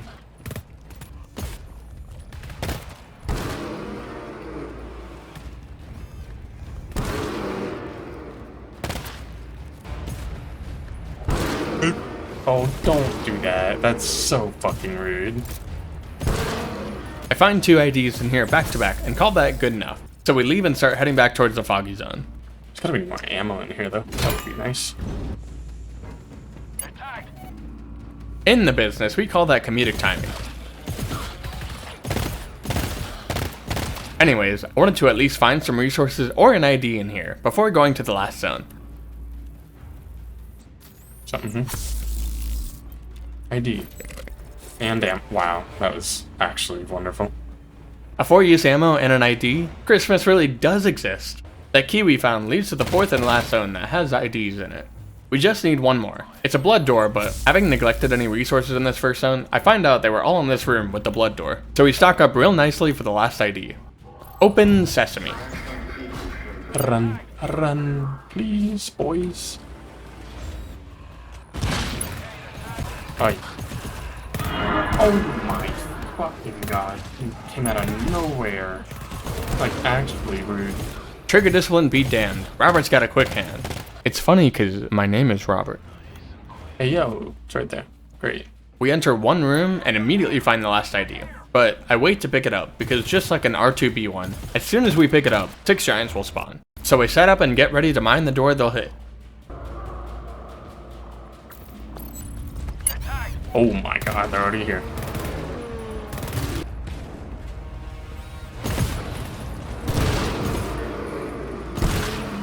Just like that, we basically beat the mission. We just have to extract now. Fun fact, if we had 4 enemies spawning every 45 seconds, according to the end time of 40 minutes, we killed at least 200 small guys, in addition to the other alarms and enemies that were sleeping. Easy. Woo! I was very happy to beat this on my first try while recording, because this was a major hurdle back then, and I didn't think I could make it look that easy. Seriously, if you want to test your ability to play solo with the bots, just try this mission. You'll question your life. I know I've gotten quite good at this game, but the bots are truly the most random element to get used to. There exist levels that are a coin toss whether I'll beat it or not, simply because the bots don't feel like shooting their guns. A reminder is in order that the bots are supposed to be filler, so 1 or maybe 2 should be on your team, but we're here to make a point, and we'll do just that in R2D1 Statistics.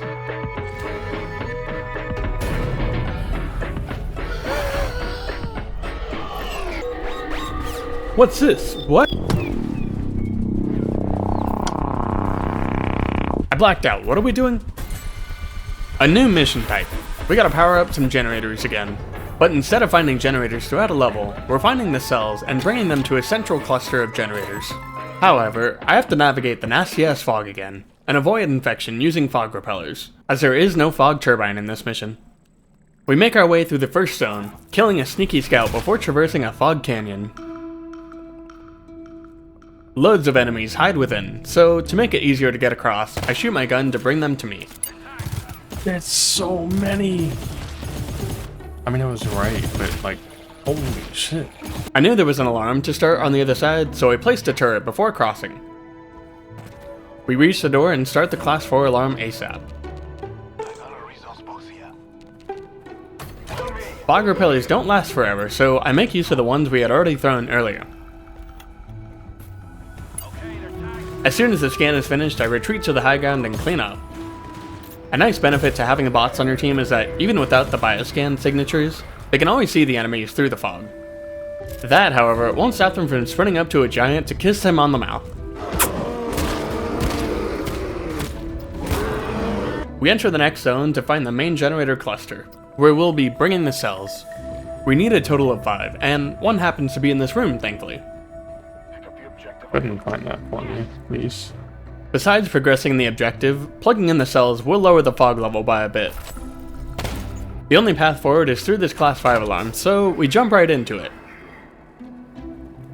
With this room being as big as it is, the scans take forever to get to their destinations, leading to extra long alarms.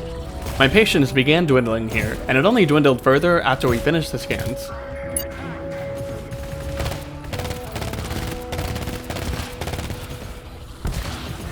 Oh my fucking god. Running in front of me. There's a bit of luck to how the bots move around. I always try to do what I can to influence how they behave, and in this case, I should have chosen a better area to defend from. I'd love to get deep into the code to understand how the bots function, but I currently don't have access to that information. I'm just a gamer after all. If you want to reach out to me, I'd love to do a video dissecting everything about them, both for this challenge and for those who want to play with bots. Anyways, we enter the next zone, which has not only a ton of sleepers, but 2 scouts. With great patience, I make my next move.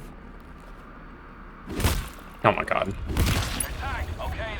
Who's the one? You jumped down! Oh my god. God works in mysterious ways. That's so fucking rude. That's literally so rude. Holy. Oh, there's so many enemies. I know everything happens for a reason, but what the fuck? Yeah, I can't wait for that.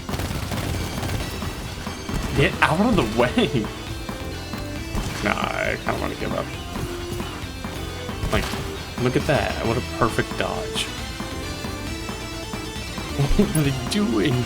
The bots really turn their bullshit up to 11 here as well, and I did not have the patience to deal with them running into a choke just to melee everything. Again, I'd love to know why this kind of thing happens.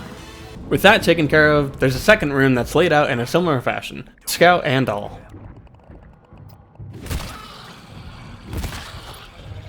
Learning from my mistake, I simply shoot the scout here where the opportunity presents itself. And unfortunately, my bots continue to throw themselves in the worst area possible. You're gonna get hit. Dumbass. And so are you. Oh, they're all done. Wonderful. I hate them. I hate the bots with my life. Wonderful. I spent approximately 1 minute collecting myself before going again. While I get back to where we were, I do want to take a moment to talk about morale in this game. It's extremely important to keep your head held high. All of your actions need to have a solid drive behind them, and the moment you stop thinking about the glory that is the sweet W, all hope is lost. Shut the fuck up. Alright, that's a bit dramatic, but you see what I mean, right? I will encounter impossible levels in this game, but I need to see myself making it past the finish line to even stand a chance.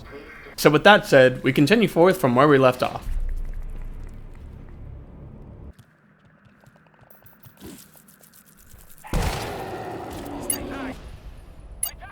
I don't know why Hackett got stuck there, but this was a much more desirable outcome. You know, the bots actually shot their guns this time around.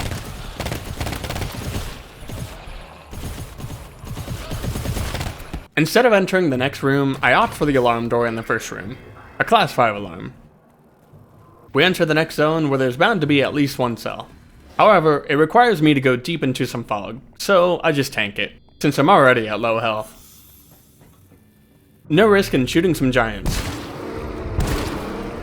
And finally we find our cell, but instead of plugging it into the cluster, I go to the optional zone and collect a ton of resources, including disinfect packs. There's also another cell in here, so we still get to lower the fog level some more. I command my bot to pick it up. However, some objective items are spawned on weird boxes, and the bots will be unable to pick it up initially. Not the worst time for this to happen, but worth noting regardless. I think this has to do with how close the object is to the edge of the box. Anyways, we need to enter another security door for more cells, so I make my way to the room that I previously died in. 2 of the 3 security doors are just blood doors, so I opt to clear those back to back.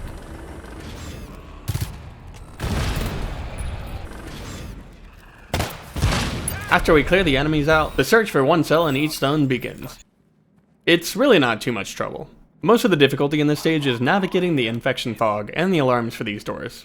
And heck, infection fog is barely a problem when you have 3 teammates who don't breathe. You know, I have no mouth and I must scream, yada yada. Here we find the cell in the zone. And by we, I mean Dada does. See if you can pick it up. Please be able to. I would love it if you were able to. He was in fact unable to pick it up. Thankfully it wasn't too far into the room. We plug it in to lower the fog some more and begin looking for another cell. I'm gonna take this moment to admit that I played this mission in a really inefficient way, and opened up every single door in the mission. I cut out the class 5 alarm, and that second blood door I did was just for fun, since I didn't even enter that zone. I instead opened this door that's next to the generator cluster, which does have the 2 cells I need to finish the mission. So if you watch the VOD of this mission, there's a lot more waffling around. Anyways, after killing 3 scouts, we find cell number 4. The 5th cell is behind another security door, locked with a class 4 alarm. This room is kinda big, so it's a long alarm, made even longer because it kept going to opposite sides. Nothing much to note about the next zone. You might want to hold your breath on account of all the fog though. Plugging in the last cell, it begins a class 5 alarm that we must finish before we can leave. Every generator cluster mission will always have some alarm attached to it, alongside some funky events. In this case, the infection fog will continuously rise while we complete the alarm. No biggie though with how fast we'll finish the alarm.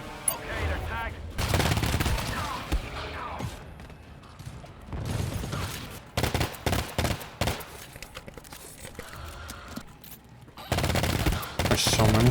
I can't fucking see anything. If you can believe it, an error alarm may have initiated the moment that we finish that scan. Yeah, this mission isn't really that hard. I just got unlucky on that first attempt, and it sorta drained my motivation watching my bots be bots. But hey, no hard feelings, right? Another one in the bag. I would call that my first proper loss, and many more levels will end how that one did. I do everything I can to make the bots shoot consistently, but the way that this game is designed makes that task much harder. Improvising a plan only works so well when you lack control over 3 little guys. The next level is actually the first level I started recording proper attempts of, a whole month before I began recording the levels you've seen. For good reason too, because I knew it was going to be a major struggle. A month later, I began recording every level to document my successes. However, this level is one that I hadn't beaten yet. As such, I'm going to start with the official attempts, and then afterwards, I'll show off a small compilation of the older footage and show you just how bad I was at this game. The penultimate level, R2D2 Powerless.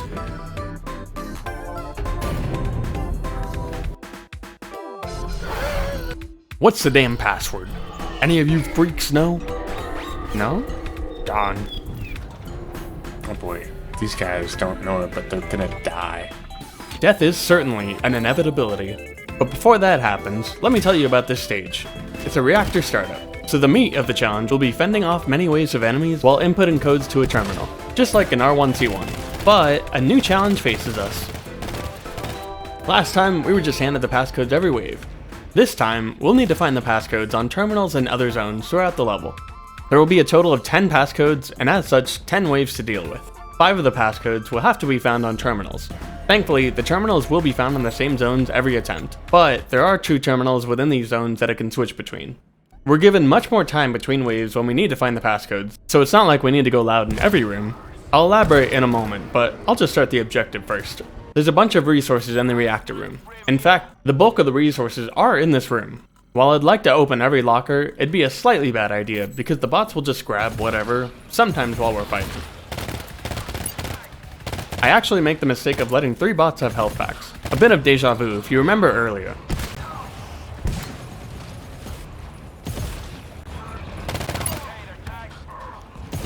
Yeah, those health packs are gone.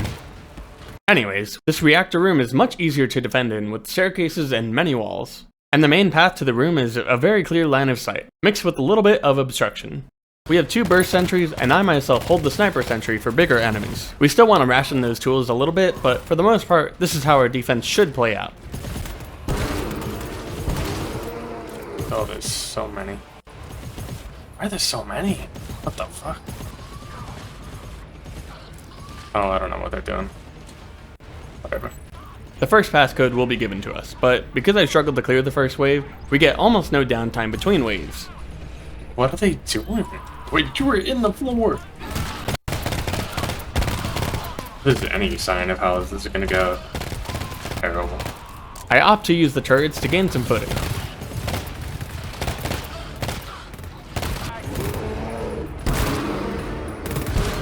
The second wave goes by quickly, and now we're given 3 minutes to find a passcode through here. The security door opens without a fight, and we have 2 terminals and a relatively small room to find. The numbers on the top of the terminal tell us it's the correct one. We now have about a minute to gather resources from this zone. Between each wave, you can assume I'm looking for resources as we go.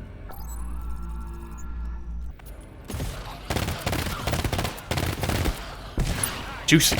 We continue the fight from within the reactor room. This staircase acts as a good choke point, but it can be detrimental for the bots. bots, due to their targeting, sometimes they'll lock onto an enemy that's behind the staircase, and as a result, they'll stop shooting until they see that enemy or until another enemy gets close to them. Thankfully, it doesn't happen too often as long as they target the enemy closest to them, but it's worth keeping in mind. Third wave done, and the passcode is given to us again.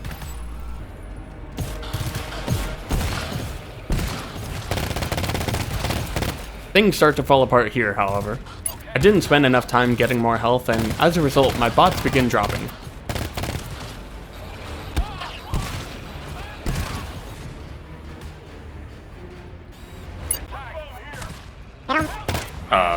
Buddy.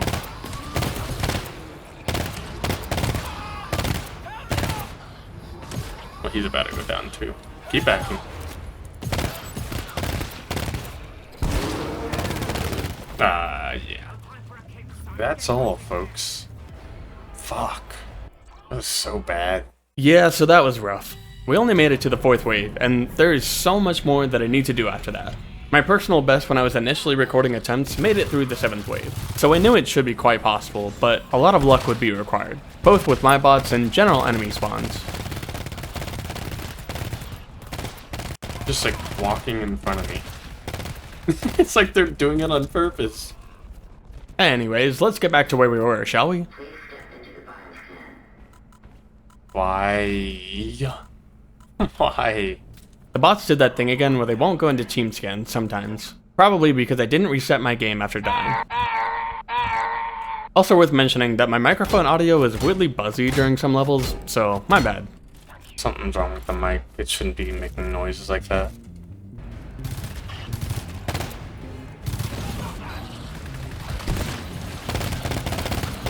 We had a much more solid first fight. Only good things can come from this, right? Nice. That was actually pretty solid.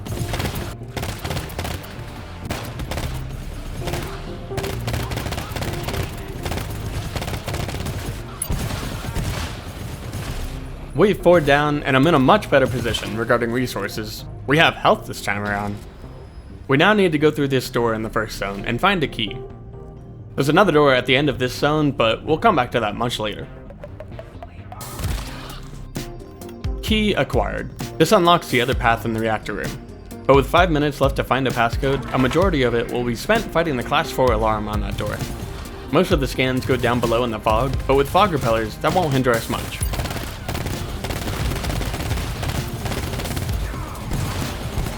Three minutes remain, which is plenty since I already knew where one of the terminals were. Nice and slow. Yeah, I hear you, buddy. This was what I meant about going loud all the time. It's for good reasons. On one hand, we can assure that none of these enemies will wake up while we fight off the waves. On the other hand, we can more quickly look for resources in here without enemies to wake up. And on the other hand, I will need to come back through here later, so I want to minimize the threats. With the next wave, I decided to hold in the new zone's doorway. I don't remember what exactly made me think this was a good idea, but it turned out to be a great idea actually. These zones being open creates more spawn points for the enemies to come from, and it's quite easy to be surrounded, but this spot still gave me the most leeway to avoid that happening. However, I still had to be reminded that they could spawn behind me. Oh, shit, I see. With wave 5 finish, we're given 6 minutes, so no alarm this time. The security door is at the end of this zone, the one I went loud in earlier. It's a big circular room with loads of enemies and 2 scouts, so we gotta be extra careful.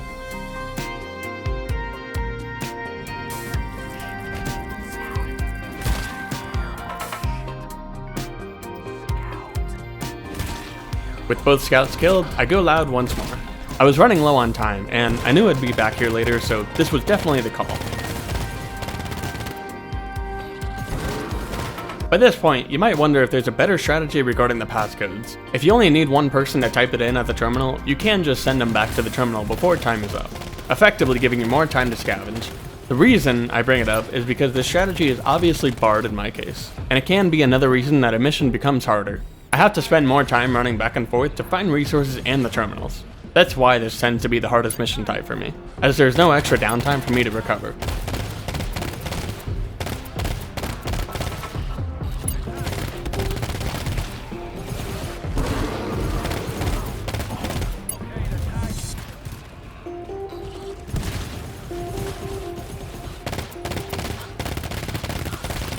Anyways, we finish the 6th wave and are given 10 minutes, which means there's another alarm in the way. The alarm is at the end of the first path.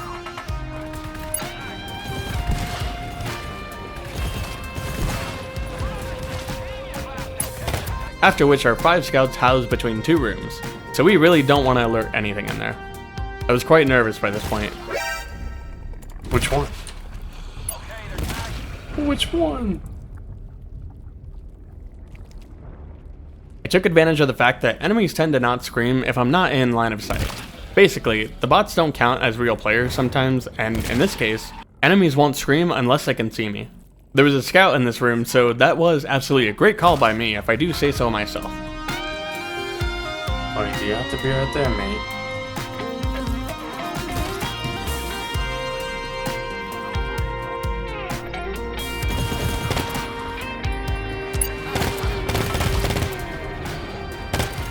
That was the one.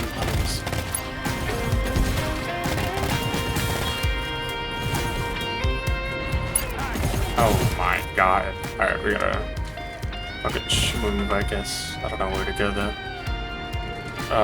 Not that way. If you didn't understand what was happening, I believe I was about to be surrounded by enemies in every direction, so I was trying to figure out where to go. The passcode is given to us once again, amidst a few more lingering enemies.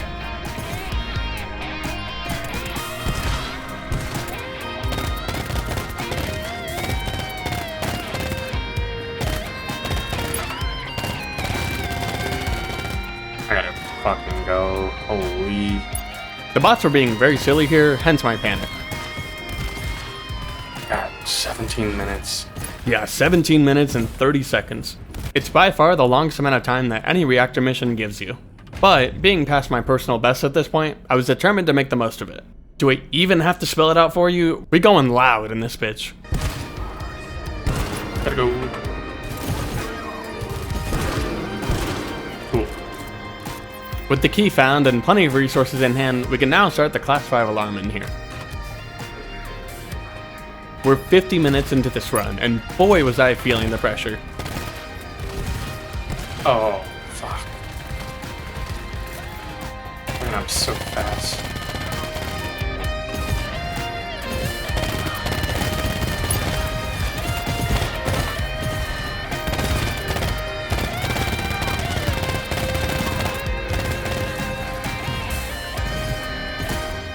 Hackett, on the other hand, is, just dumb. With the alarm finished, we have 8 minutes to find the terminal in this zone, and it's quite foggy, even with the fog turbine. You know, I could accidentally walk into a giant and die. Fuck it, we're going loud, god damn it.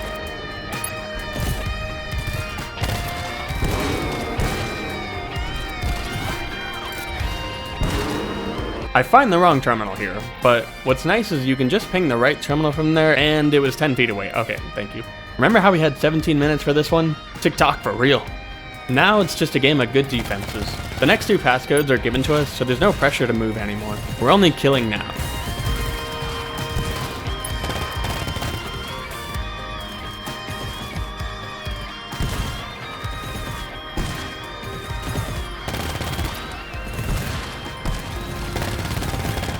As we near the end of the last wave, I begin to shoot more, knowing that I don't need to save ammo here.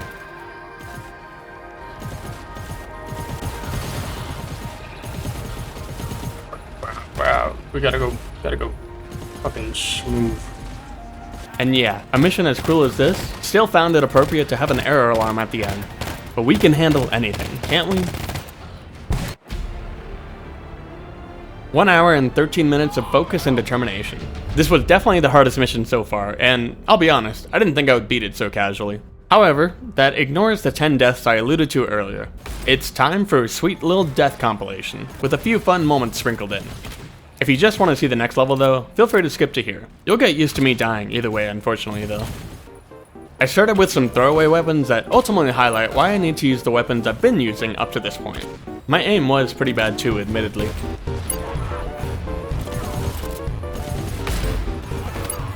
For some reason though, the bots were ignoring me completely when it came to reviving me.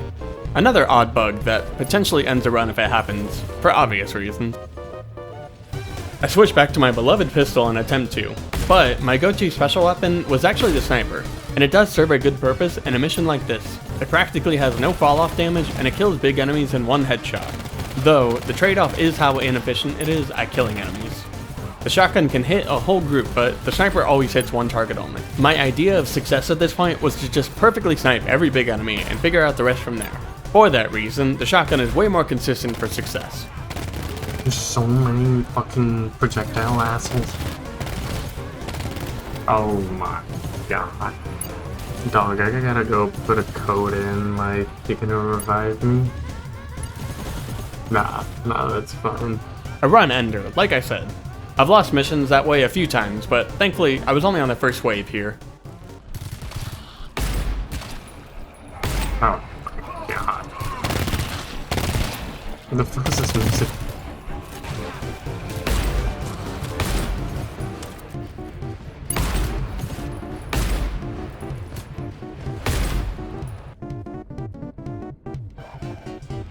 Yeah. Oh, and that kills me and stuff. What was that, buddy? I couldn't find the terminal in this zone, and I lost the motivation as a result to continue. There you are. Oh. All of them.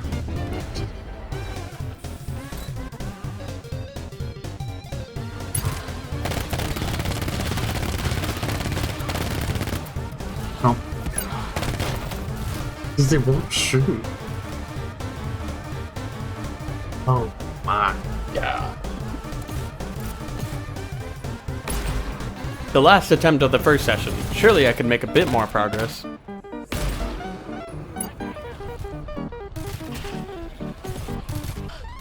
Oh shit. Fuck. Nope.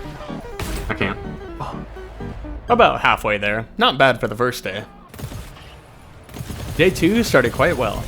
Like that feeling you get when you practice something and then you sleep that night. Only to come back twice as good at that thing. That won't stop me from shooting my teammates, however. Oops.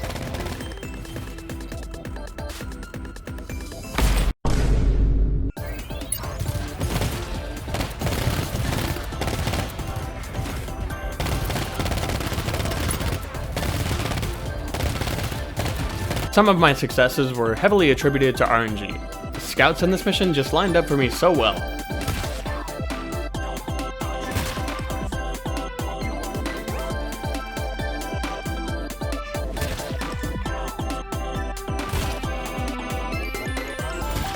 Almost fucked up. Go lad.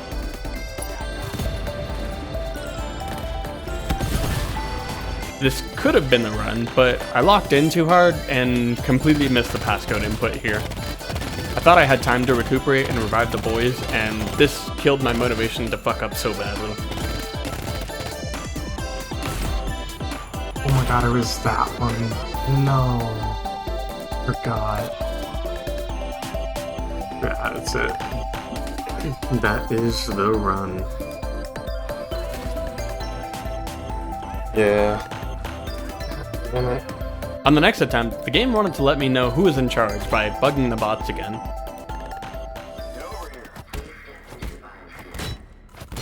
What are you? Come on. No, that's too many.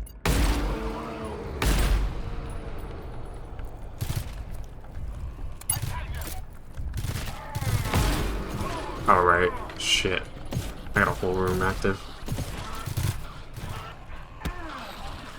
Shut it. Shut it. Nice. I made it to the 5th wave here before getting overrun, much to my surprise. Oh.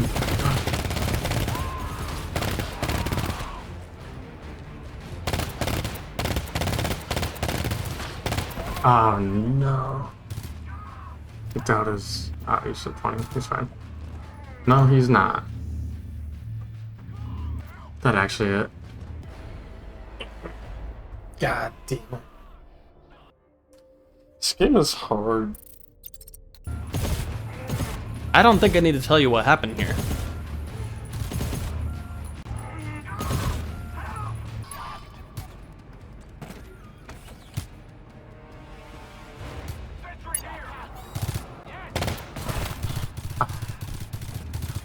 fucking forgot me there. That's insane. Okay, that thing needs to be so far forward. The last attempt, it's gotta be good, right?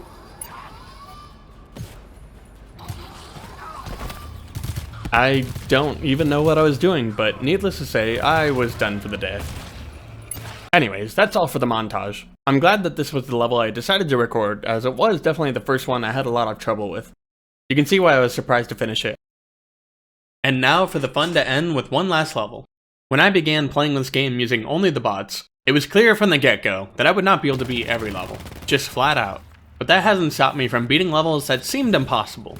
With enough tries, I've overcome some insane circumstances. Circumstances that come about just because I can't use some of the best strategies that other players can use.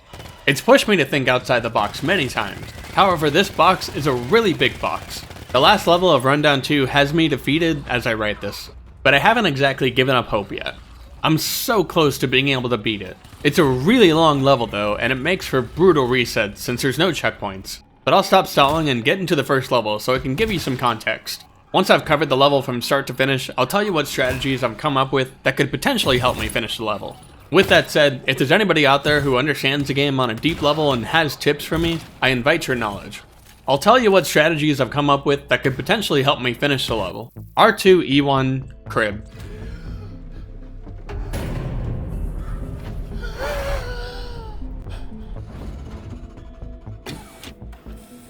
We start in a big room. Infection fog sits below us menacingly, and it hides a few enemies. The problem comes from the security door, however, as it has the first surge alarm of many. There's a spawn cap for enemies, which sits at a meager 25. Surge alarms make that number look massive by instantly spawning enough enemies to fill that cap. So rather than coming in waves, they spawn in all at once.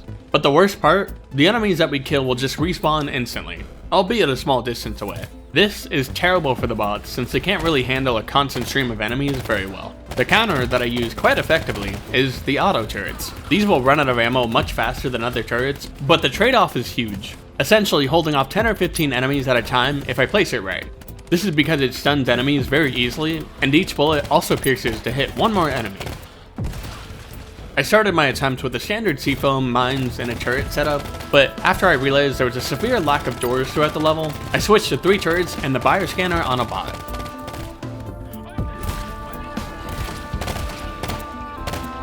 Did you go down too?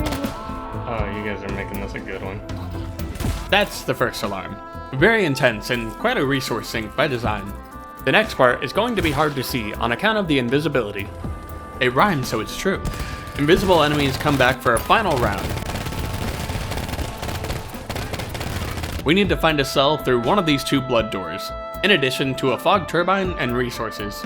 These zones are quite large in comparison to what we usually see, and they're filled with invisible lads. Not just small ones either, big ones. The big shadows are functionally just giants with slightly different attributes. They make traversal through this whole zone a nightmare, because they get the same melee attack as their visible counterpart, the one that deals 40 damage twice in quick succession. So we need to be really careful when clearing each room, lest we run into one of those guys. Target acquired. Oh, you fucking... I don't ever do that. That's crazy. Dumbass. You're big. This part takes the longest amount of time to clear, but I also just play pretty slowly when I can, since more often than not, we gotta fucking schmooze. However, it isn't that hard to deal with the enemies here.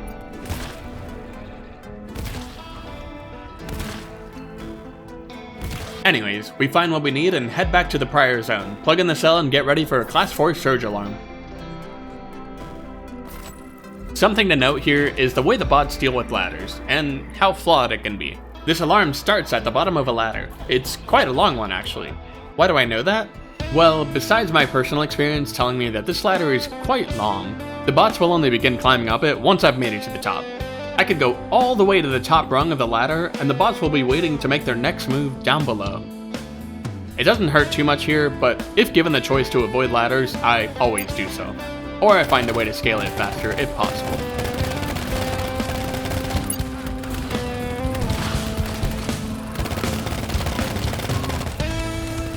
This surge alarm doesn't usually give me trouble. Also, I should note that I'm showing different runs between most cuts, as some make it further than others, and I'm mostly here to present the challenges that face me. Anyways, now we have to traverse the infection fog with our fog turbine in hand. Clearing the next area is made harder with 2 scouts and big enemies sleeping all around us. The fog makes it dreadfully meticulous. Once we've managed that, we'll have yet another Class 4 surge alarm. But this one is weirdly easier than it seems. We have infection fog to run through, and if you recall, I can't really get the bots to carry the turbine during the alarm, so I'll have to carry it for most of the alarm to avoid infection. If the enemies were nearly as aggressive as the first 2 alarms, that would be bad. But not only do they spawn far away, they have to go through a ladder. The really big ladder I mentioned earlier, I'm sure you remember quite well. Enemies also have their own issues with ladders. From what little I understand about it, they essentially have to line up to jump down the ladder. And while they traverse ladders very quickly, it still bottlenecks them quite a bit. So this alarm isn't too bad as a result either.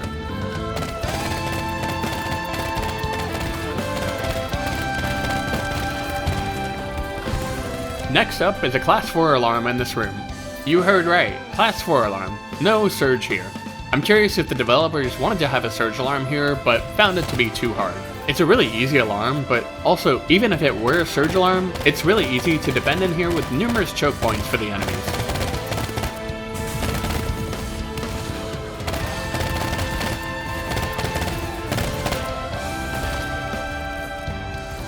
Oh. Thought you were a little guy. Beat him up. Yeah. We collect ourselves and the main objective item in the next room, called the neonate. It has to be carried like other objective items, so bear that in mind for the next difficult section. Before that though, we get access to an optional resource zone, and I usually use it to max out on resources where possible. It's like that zone from earlier, housing a mix of visible enemies and invisible ones. However, a small difference is that the lights go out as we open the door. A temporary consequence, as they'll turn back on soon. And here's where the dial gets cranked up to 11. This is a mission with the forward exit point. This door has an error alarm tied to it. It's the first unique error alarm in that it slowly increases in intensity the longer it goes on. Usually, error alarms spawn enemies at a fixed rate, but over the course of 30 minutes, this one gets worse and worse, going from 3 strikers every 30 seconds to 10 strikers, with the occasional hybrid spawn at that point, though I usually don't last that long to see them. I'll tell you what we need to do once we start that error alarm. There's 3 zones we must traverse before we can make it to the forward exit point. The first one is the longest of the 3, where we'll have many sleepers to wake up. But the worst part is the infection fog. There's a valley of fog in the first room here, but then we're in the clear for the next few rooms. That will be short-lived, unfortunately, as we then plunge even deeper into it. If you're a normal player, you might say, no problem, we got a fog turbine, right? Wrong. Remember, the bots are really dumb. There will be an error alarm throughout this last section, so they will not carry it. I tried several times to juggle between it and the neonate that I need for extraction, but my conclusion tells me that I just have to tank the fog and hold only the neonate.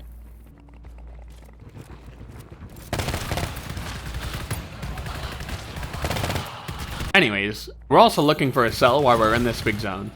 It can only spawn in so many places, but I really need it to spawn in this last room where it gets plugged in. This way, I can waste as little time as possible bringing the neonate with me. I have no trouble getting to this point in the run, but it takes me so long that retries are very grindy as a result. Make a mental note of this particular hurdle, as it will be important to talk about later. Anyways, regardless of where the cell spawns, if I make it this far, we get to do an alarm in that last room. A Class 3 surge alarm inside of this room. The fog covers almost the entire room. It mirrors the first room where we did the first surge alarm, so just picture what that kinda looked like. Without any real time to set up defenses, the scrappiest setup will suffice. I use the turret up here, and sometimes I'll place the second in the middle of the room. This alarm is where most of my runs will die, whether it's due to the scan location RNG or the bots twiddle their thumbs a second too long.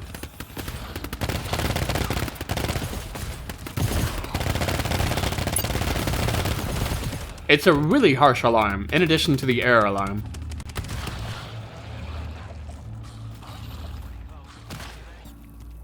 Oh, I'm gonna die to that. God damn it, dude. Anyways, I have in fact made it past this a few times, sometimes with the fog turbine and other times without it. If we make it past, things ease up quite a bit and we can leave the fog behind. This next zone is just one big room, with a bunch of resources, a scout, and another cell to plug in. The cell usually spawns in the same place, and the generator is right next to the door it unlocks. No alarm here, just a scan thankfully. Rarely do I lose runs at this exact point. By now, the bots will have run out of resource packs on them, and I'll be down to 1 or 2 uses of ammo depending on my luck. So we really want to stock up in here for what's coming up next. In the third and last zone to traverse, we'll have a few rooms with sleeping enemies and spitters. I of course go loud in most of these rooms, but I also have less of a choice here given the omnipresent error alarm. We're looking for one last cell in this zone, and then making a beeline to the last room to plug it in. A Class 3 surge alarm. The final twist is that this particular alarm is also a cluster alarm. Instead of seeing one big red scan or 4 small red scans, it's 8 tiny scans, all of which get completed very quickly, but the increased amount can prove quite hard to complete with everything we have going on. I've only ever beaten this alarm once out of my many attempts, and it was on a technically cheated run that allowed for a checkpoint right before all of this chaos. The kicker though, is that I simply didn't have the neonate with me at this point.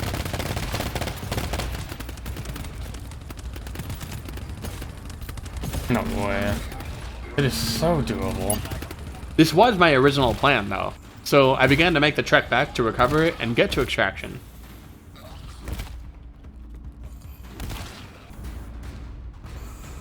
I then learned that this would usually end up in vain, as the increase in enemies spawning would become a surge alarm of its own. Without the luck to have the enemies spawn behind me, they would eventually overrun my team.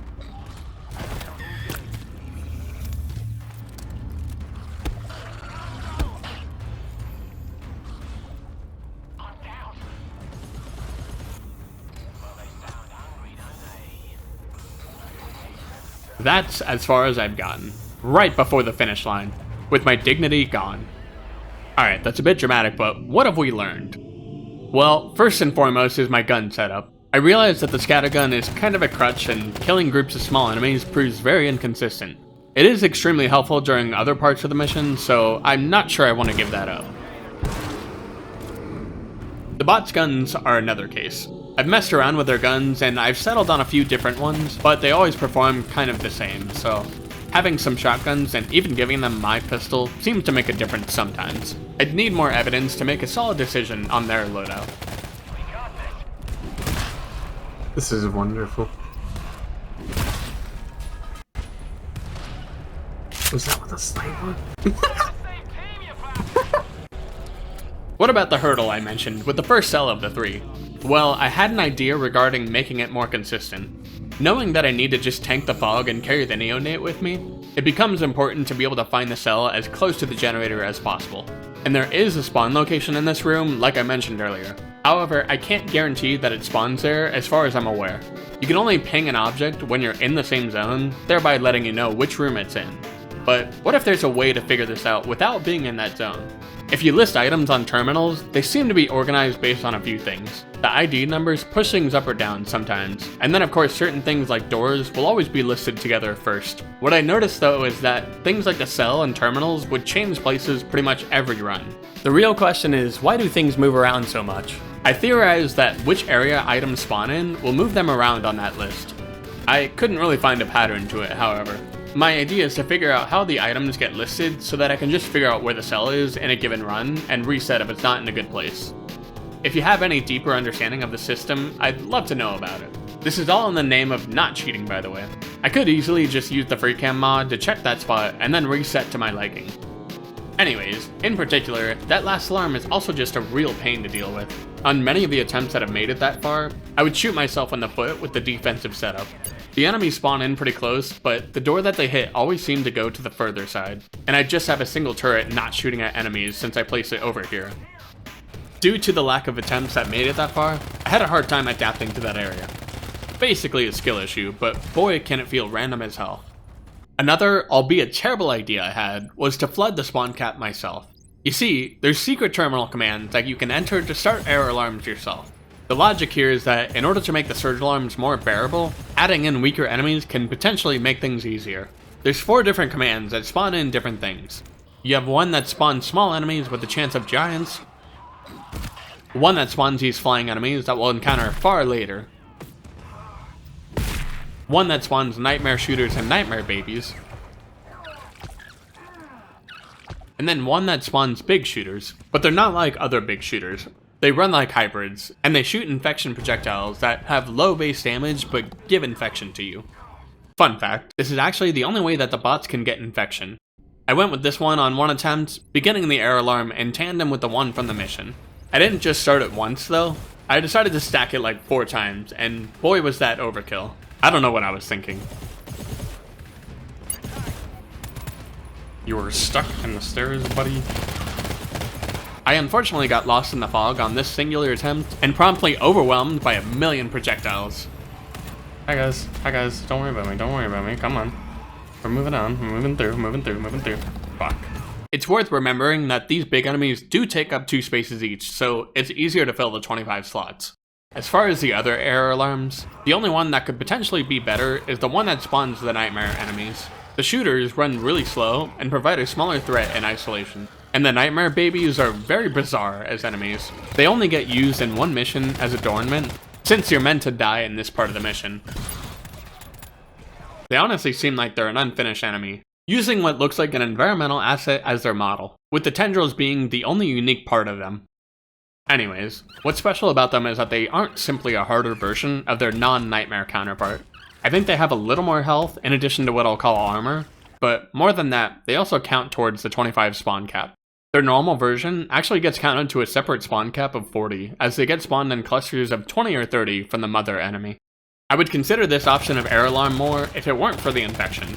Oftentimes, I survive encounters with just a smidge of health remaining, and these babies are extremely fast with a low damage attack. I do think they could work on other levels where health is less of a problem. One of the obvious answers to my problem of infection is to just use boosters that cancel it out entirely. However, on one hand, I don't want to try farming these boosters as they take way too long to get. I did cheat in a standard booster to just give me 100% resistance, but I like the idea that not using those is the counterbalance to the bots having their own immunity. It is my challenge after all. It didn't really help all that much anyways, as the main challenge is getting through the first zone slowly with the objective items. Anyways, I think that's all the ideas I've had to make this mission more consistent. I'll still be attempting this mission while working on the next part of the series. If you thought this was as hard as a mission could get, you'll be in for a harsh reality check. We have 67 more missions to cover, and they get even harder than this one. Now that I've explained the gist of the challenge, I should be able to go through the next video just focusing on the more interesting aspects of this game. I do truly enjoy the game, and it provides an experience like no other, whether you're playing with bots or not. It's such a well done concept, and I commend the developers for sticking to their guns and making such a hardcore game. Well, that was quite the journey. I really wanted to beat every level for this video, but 15 out of 16 is still pretty good if I do say so myself. Again, I welcome any cooperation to figure out the puzzle that is that last level.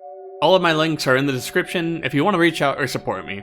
It's definitely the most doable hard level that I can find. I'll show you the levels that I've beaten for those of you who are curious, as I'll have to spend some time re-recording the levels for video quality purposes. In that video, I'll be covering rundowns 3 and 4, where we'll be introduced to new enemies and extra objectives, and there will be so many error alarms. It's seriously a step up in difficulty. To clarify, I'm only considering levels completed with bots if I do those extra objectives, and I'll note the levels where I couldn't do them. There's a few levels in Rundown 4 that I haven't fully exhausted, so I'm hopefully going to be able to stream those for you to see. Otherwise, I only hope to improve my video creation skills. This project has been in the work for months as my first video, and I've had a lot to learn to get this monster finished. Also, to the people whose music I used, if you're not okay with what I did, I'll gladly take it out. I want to maybe look into making little bits of music here and there for my videos, so I should hopefully be less egregious about it in the future. If you have any critiques or advice, I'd love to hear it. I only want to improve from here after all. Thanks for watching, homies. Have a great one.